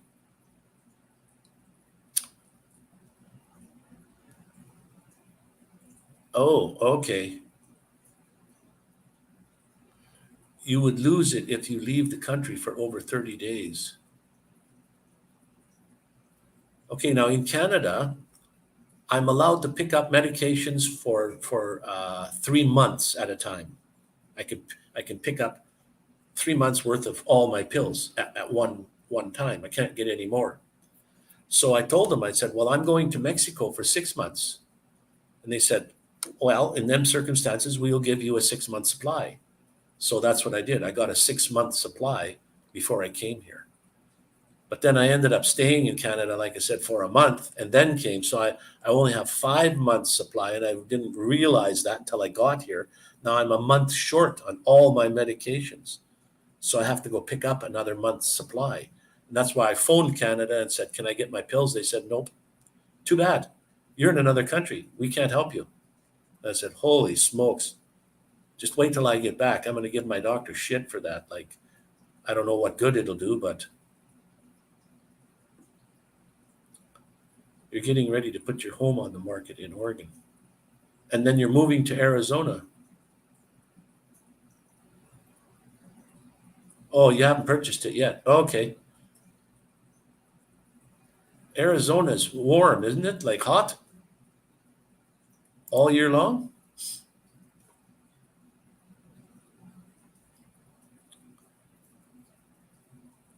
It is like a broken down old vehicle, but I still have great value. Yeah, well, at least you have a place. I mean, you own it. I'm just a renter, and I live in a vehicle when I go back home. So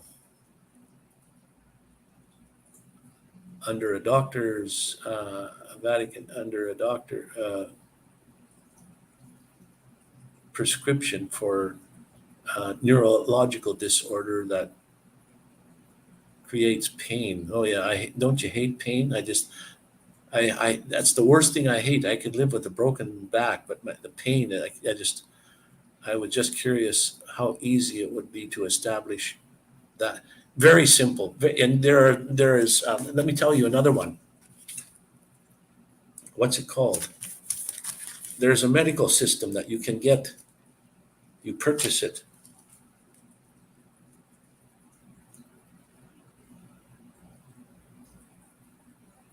Safety Wing, it's called. Write that down. Safety Wing. You can buy that insurance by the month for any country in the world. You can say, well, I want to buy 6 months worth. I want to buy a year's worth. I want to buy 2 months worth, and it's very, very, very cheap.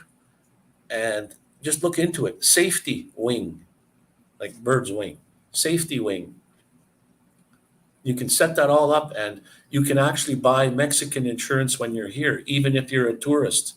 There's regular insurance for locals, and there's insurance for tourists that you can also purchase.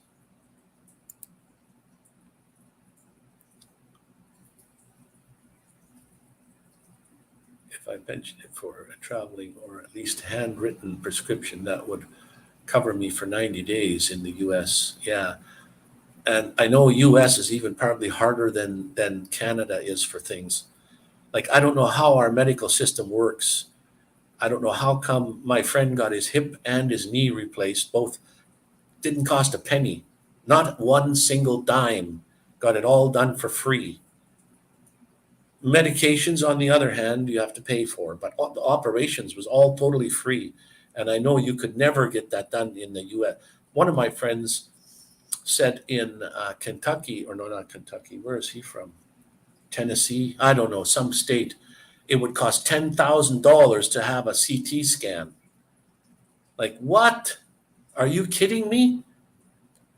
You can't afford to get sick in the US. Like, Danny Staten, hello, my friend. Love you, brother. Thanks for stopping in, my good buddy. I do have Danny Staten's, I think I have his, yes, there, it came up real fast this time. There's Danny Staten's channel link.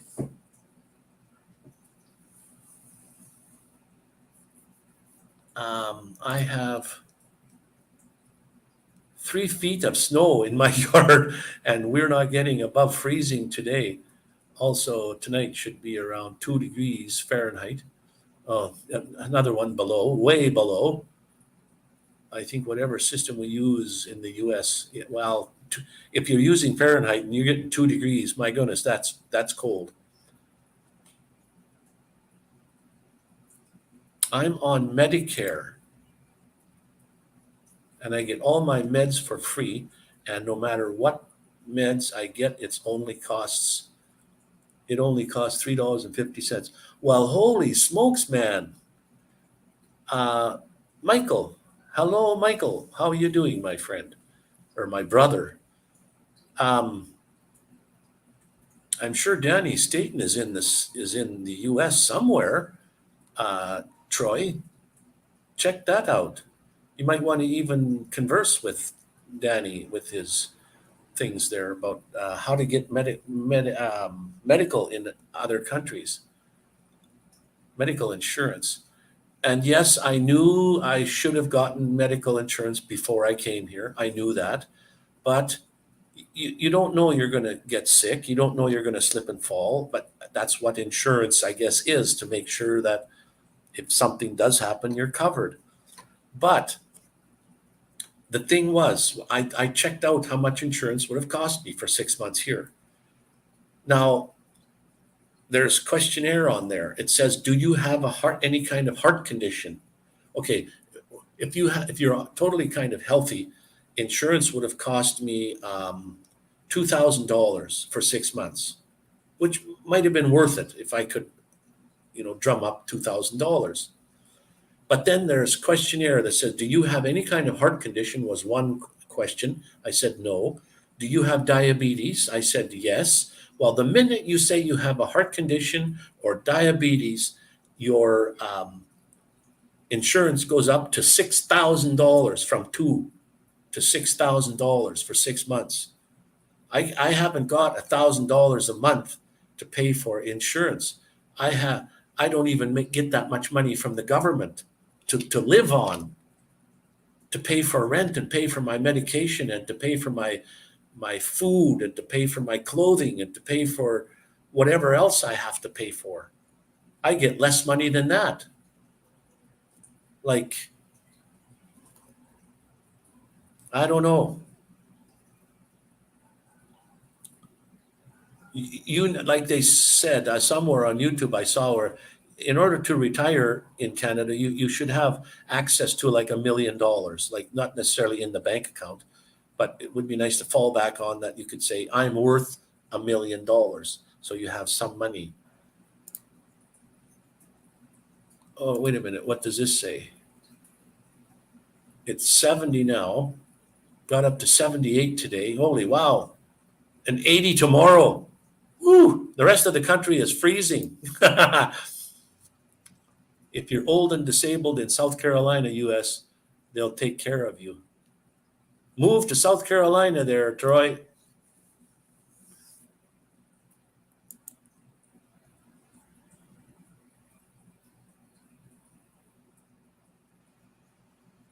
South Carolina, I don't know if that's close to Florida or not, but hello, Mr. Rat Pack. And Michael, how the heck are you today? Are you feeling good, feeling better?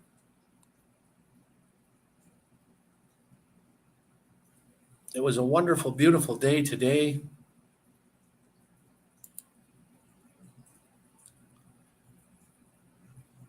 Yes, it's 10 o'clock, or quarter to 10 anyways. And for those of us that have to actually work tomorrow, uh, I get $980 a month disability, $116 in food stamps, and all my meds. Wow. Too bad I can't move to Southern California or Carolina. Holy. Yes, take care there, Michael. 82 in Chattanooga today. Holy smokes, 82. Nice weather you guys are having. Beautiful. Love it. That's summer type weather. My goodness. Thanks for stopping in, Michael. Enjoy the rest of your week. Have a great night's sleep. Take care.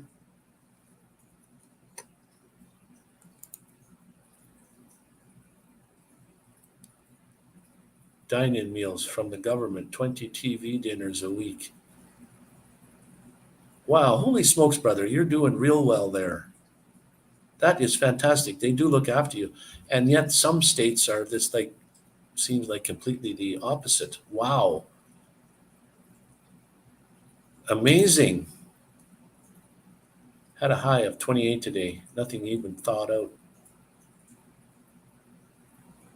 Holy smokes, man.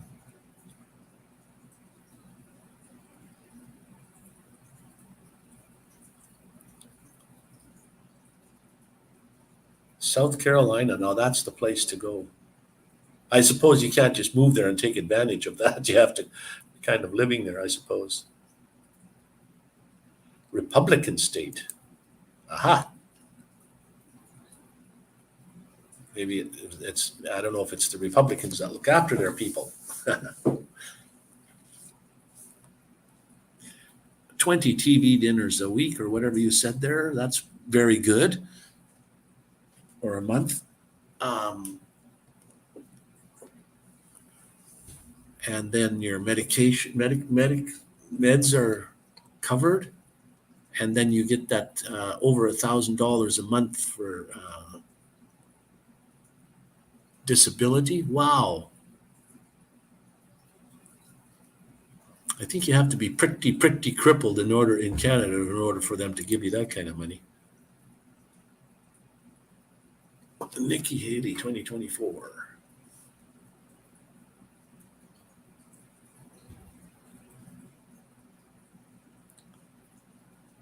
Wow. Oh, that's incredible compared to the CT scan that I've heard or in some of the states. In Tennessee, that my friend that was just on here, Michael, he was saying it all depends, I guess, on where the CT scan is on you. But he was saying something like $10,000. Like you don't dare you don't want things to happen to you. Otherwise, you got blown up. There's that saying about that one thing. It blow you up real good. I don't mean to make fun of whatever happened to you, but you got blown up. Holy.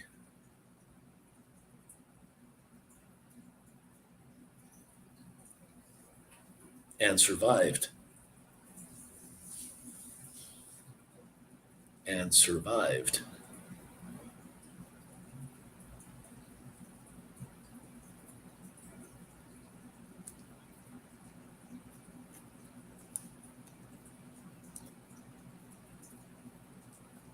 Oh man, I've been up early today. I had to get up real early to get to the dentist today.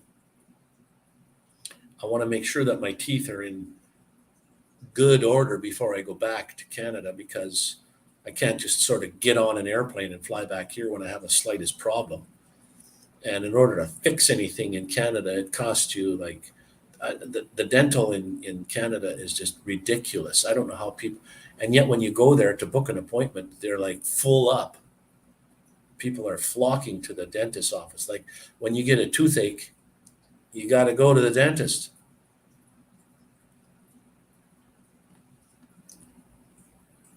Am I making you tired? I don't know what time you got there where you are. It's 9:47 here.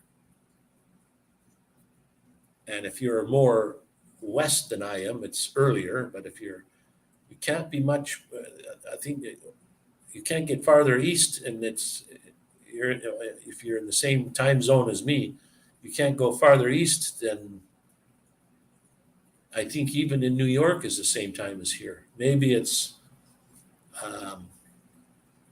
as we're on Eastern time. What is there? Eastern, Central, and Western. 6:47. Holy, the sun must be still shining for you guys. Or just going down. Holy smokes. You're that far west. Holy. And Danny's in the same. Oh, South Carolina must be the same time zone as Mexico. Well, not all of Mexico, but Mexico is divided into where the line is here on the east coast. I'm on the very tip of the east coast of Mexico. Sun went down 45 minutes ago. Wow. Sun went down here 3 hours ago, 6:45, around 7. Eastern time zone, Danny. Yes. That's where I'm at, the Eastern time zone. And I think that's just as far as you can go, and then you're out into the ocean. Unless you go to Newfoundland, you get that extra half an hour. I remember on the news on TV, they would always say 6 o'clock here, but 6:30 in Newfoundland. Half an hour difference. They're not far enough east yet to make it that extra whole hour. You heard my phone. That was my phone going ding ding. Not a message from anybody, but it was just a notification of some sort. And the notification was from, it's all Mexican, I can't even read it. My Telcel, my phone service, telling me, hey, we got a deal for you today. Yeah, sure. Cell phone service here is pretty cheap. And every single person that you meet, they all run WhatsApp. Everybody runs WhatsApp. So I have a Mexican phone number with WhatsApp. Eastern time zone. I have today 9:49 and it's 72 degrees. Sweet. Last week at this time it was 21. Yeah, last week is when it was. Right now it's 9:50 here and the temperature is 26. It says 26, feels like 29, partially cloudy. Anyway, it's 26 degrees here. They're probably trying to notify you that your donkey or your car insurance is about to expire. Yeah, no kidding.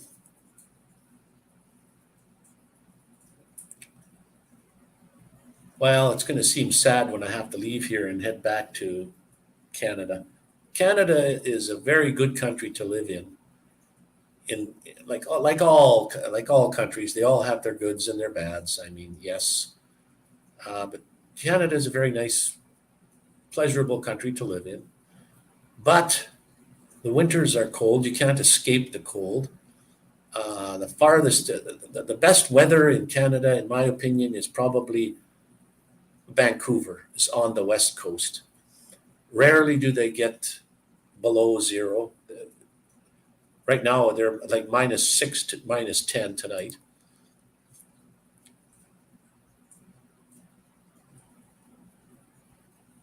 What's that in American temperature? Isn't 26 below freezing? I thought if it's 26 Fahrenheit you're talking about, that's freezing. Isn't 32 degrees freezing in Fahrenheit? And 26, are you joking? 26 in Celsius is hot. That's very hot. And in American temperature, I don't know how to figure that out, but somebody said you take double that and add 30. So 26 and 26 is 52 plus 30. 80 in the 80s. I would say it's more in the high 70s. Or it could even be in the low 80s. That's just a fast way to just go from Celsius to Fahrenheit. 26 doubled is 52 plus 30 is 82. Yeah, I know, confusing. Let me just hang on.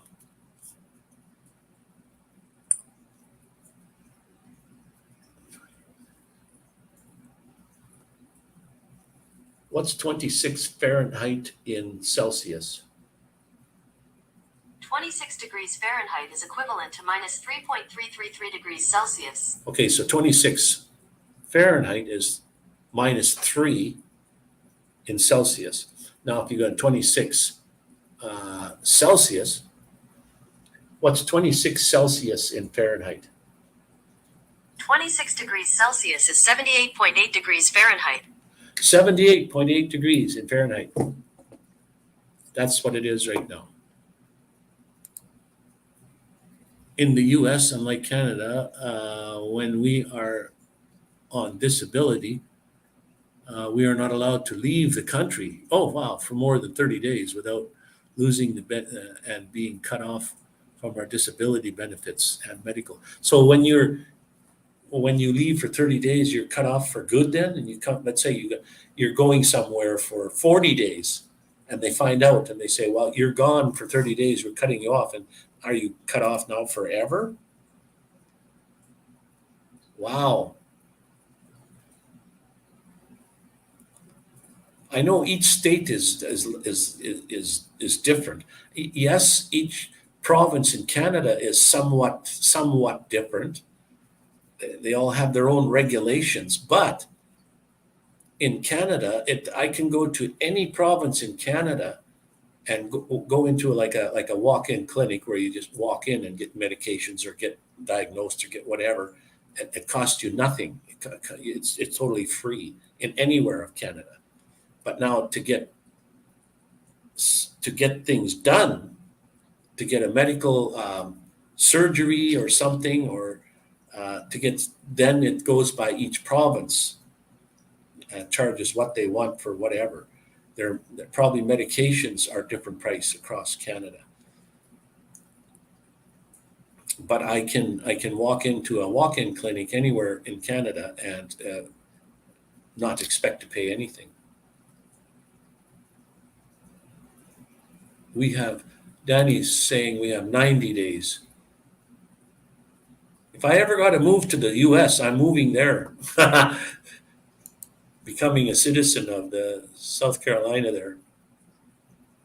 Just till you get back and prove that you have established correctly, but there's a lot of gray areas. Yeah, I suppose, You got to jump through. They make you jump through how many different kinds of hoops before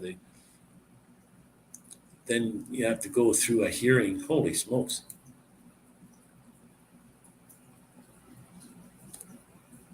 If I'm on a boat going to Hawaii and it takes over 30 days, they make an exception because I'm going, oh, yeah, okay. Well, you think they better. I mean,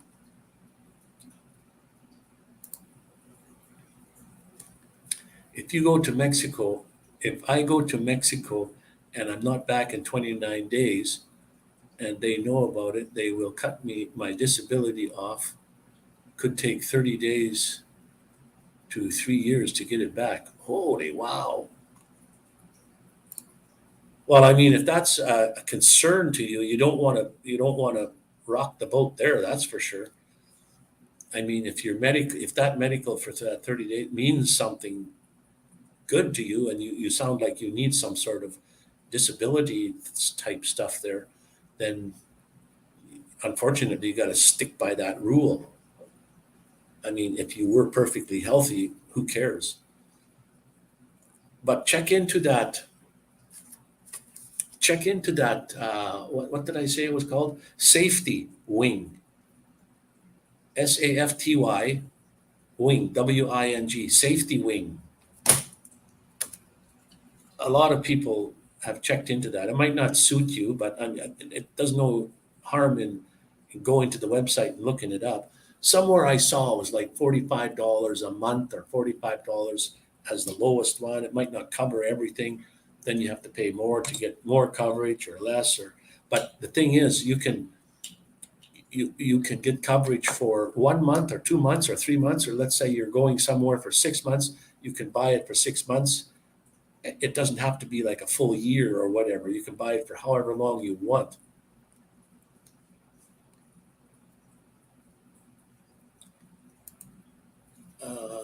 People break those rules all the time. I guess the trick is not getting caught. Yeah. The thing is, you get caught once and that's it. The no paper trail. Yeah. make sure you take enough cash with you so you don't have to use the bank.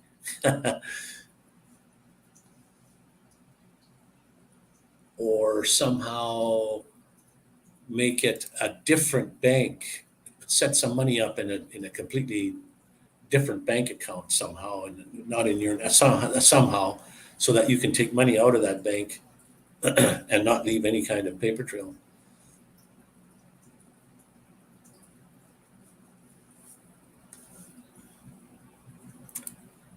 Danny, I'll have to check back into that and see if it's 90 days now. Yeah, maybe things have changed. Like I said, in each state has their own prices for medical, which is like it's almost like each state is a country in themselves in certain ways. Like each state is governed by their own, even whether they're Republican or whatever. They they seem to each have their. It's like they're in their a country of their own. How they can charge what they want for medicals and what have you, and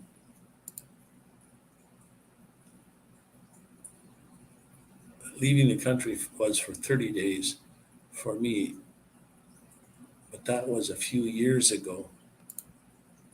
Yeah, you'll have to check into that, Troy, before you do anything.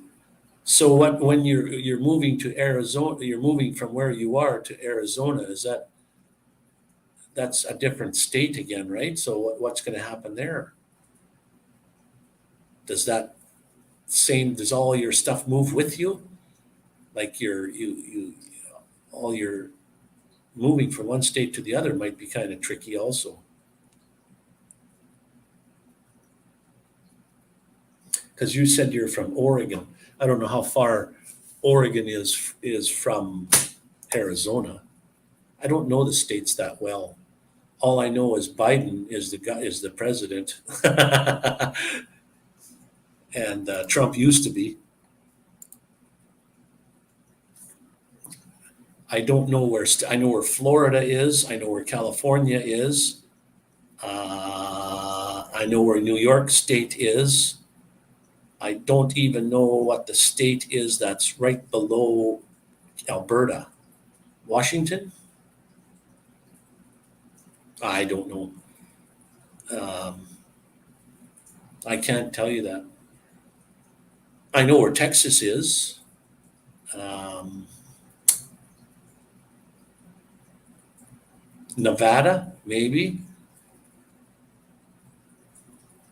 And whatever the state is that's right next near Mexico, the western state, um, San Diego. I don't know what is that, California, or is California right on the Mexican border there? I don't know the states that well. I don't even know Canada that well.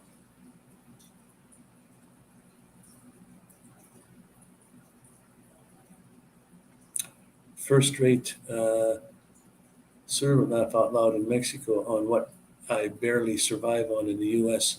I know you could. I know you could. You could make it, you could swing it, no problem. Let me tell you. All you got to do is investigate. A lot of people do it. Investigate what you need, obviously before you do that. I'm actually looking into that myself. Buying some little place that's very, very cheap in Mexico, like purchasing and then living there. Or even, it would be nice to purchase someplace and rent it out. Maybe live somewhere else. West Coast Canada, Vancouver, BC, US, United States. Go south in order of Washington, Oregon, California, down the West Coast. Okay, there you go. So Washington is right on below Vancouver then.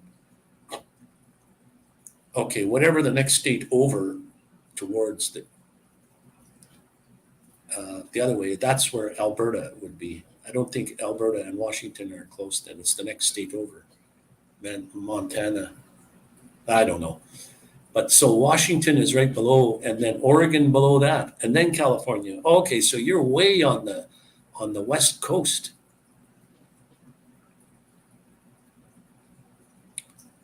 Right on. Washington, Oregon, California. To remember that.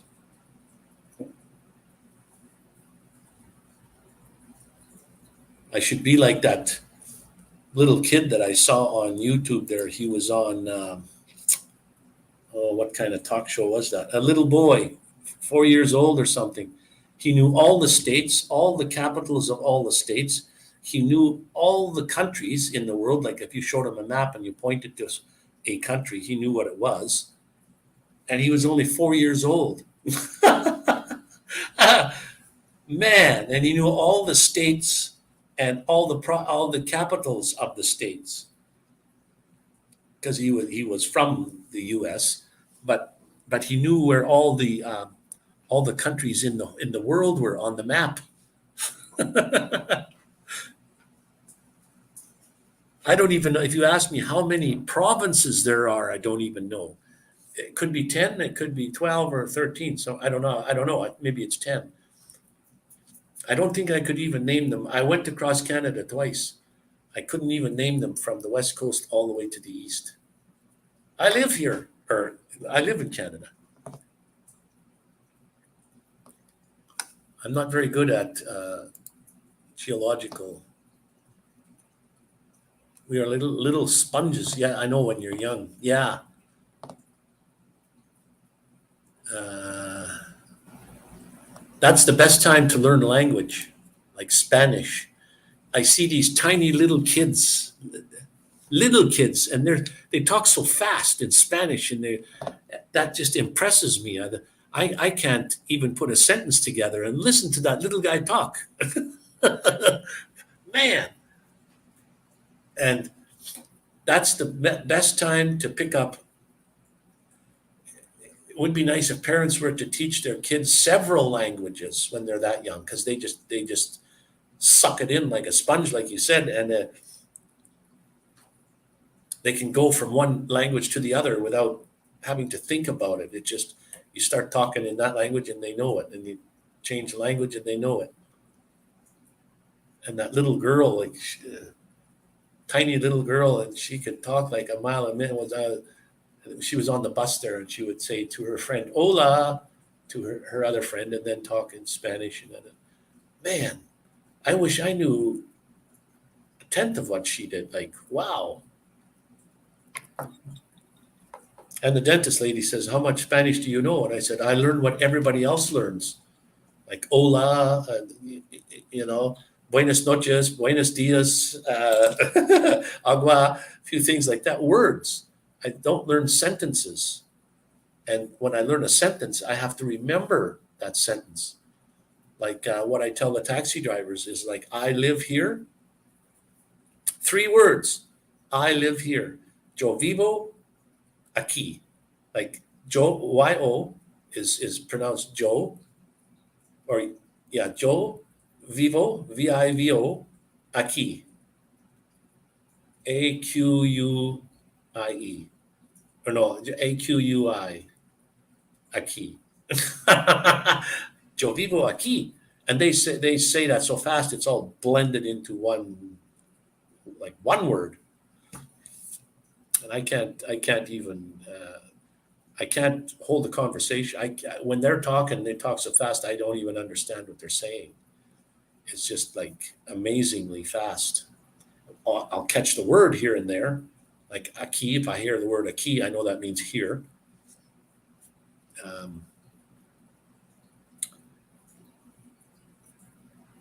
Mexican is a great language to kind of learn. Like just like, for example, the alphabet, like the vowels.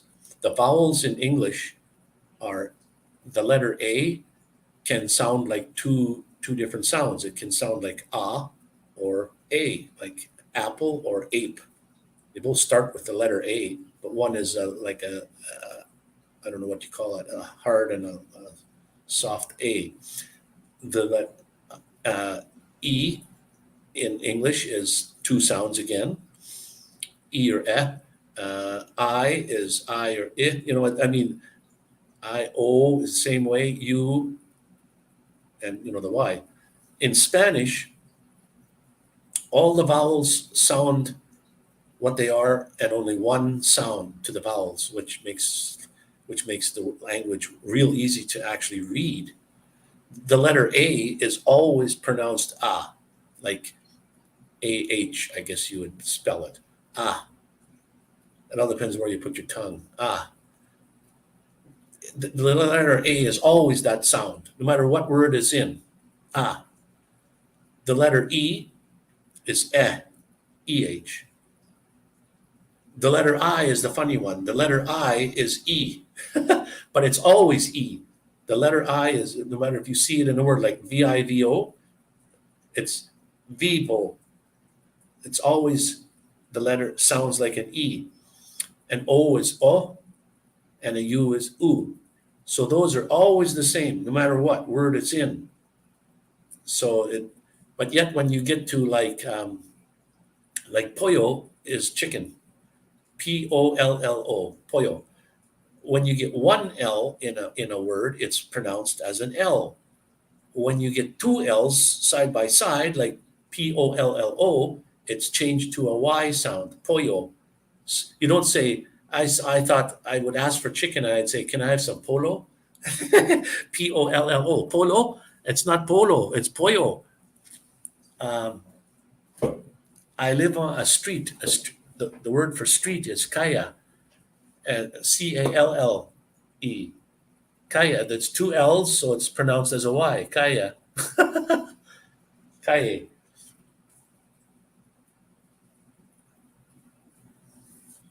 Well, Troy, I think you've got some great information tonight on to look up on what's going on with your medical stuff there, and I wish you the best of luck in finding out what's going on and how you can, help yourself there to get whatever you need. Even if you're moving from one state to another, that must be pretty hard to figure out what's going on and how to transfer things and how to do whatever. And I don't know where Arizona is compared to where you are now. It's probably more in the middle of the state of the whole states. But I've been on the live tonight for 2 hours and 23 minutes, and that's usually long enough for me. It's 10:11 right now, and I think I'm going to shut her down for the night and maybe have another, what is it? This is Tuesday. Have another one or two lives before the weekend. I usually have a live on every Sunday at 12 noon.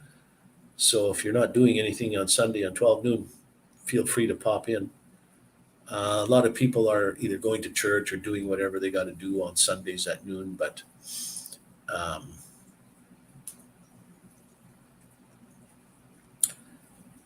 stop in whatever you like. We are like little sponges, yes. I just wanted to get a better weather in Arizona because it's on the Mexico. Oh, it is. Okay, there you go. Yeah, you're right. That's a good. Sounds even better. It's just close. You can hop, skip, and jump over to Mexico whenever you feel like it, just to see what it's like. And you take care, my brother.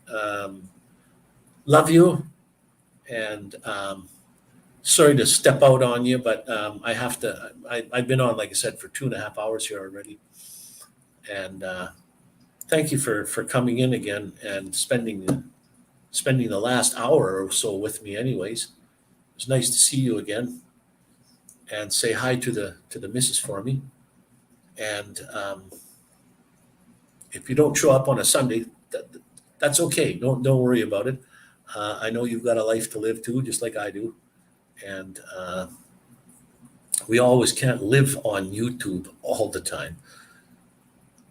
2+ hours is great. Yeah, it's a long time. It's too bad live streams don't contribute to 1 second towards your watch hours, though. And shorts and live streams don't count any time towards my watch hours. Only videos, long videos, anything over a minute goes toward watch time. Other than that, so if I could hold your attention for 2.5 hours,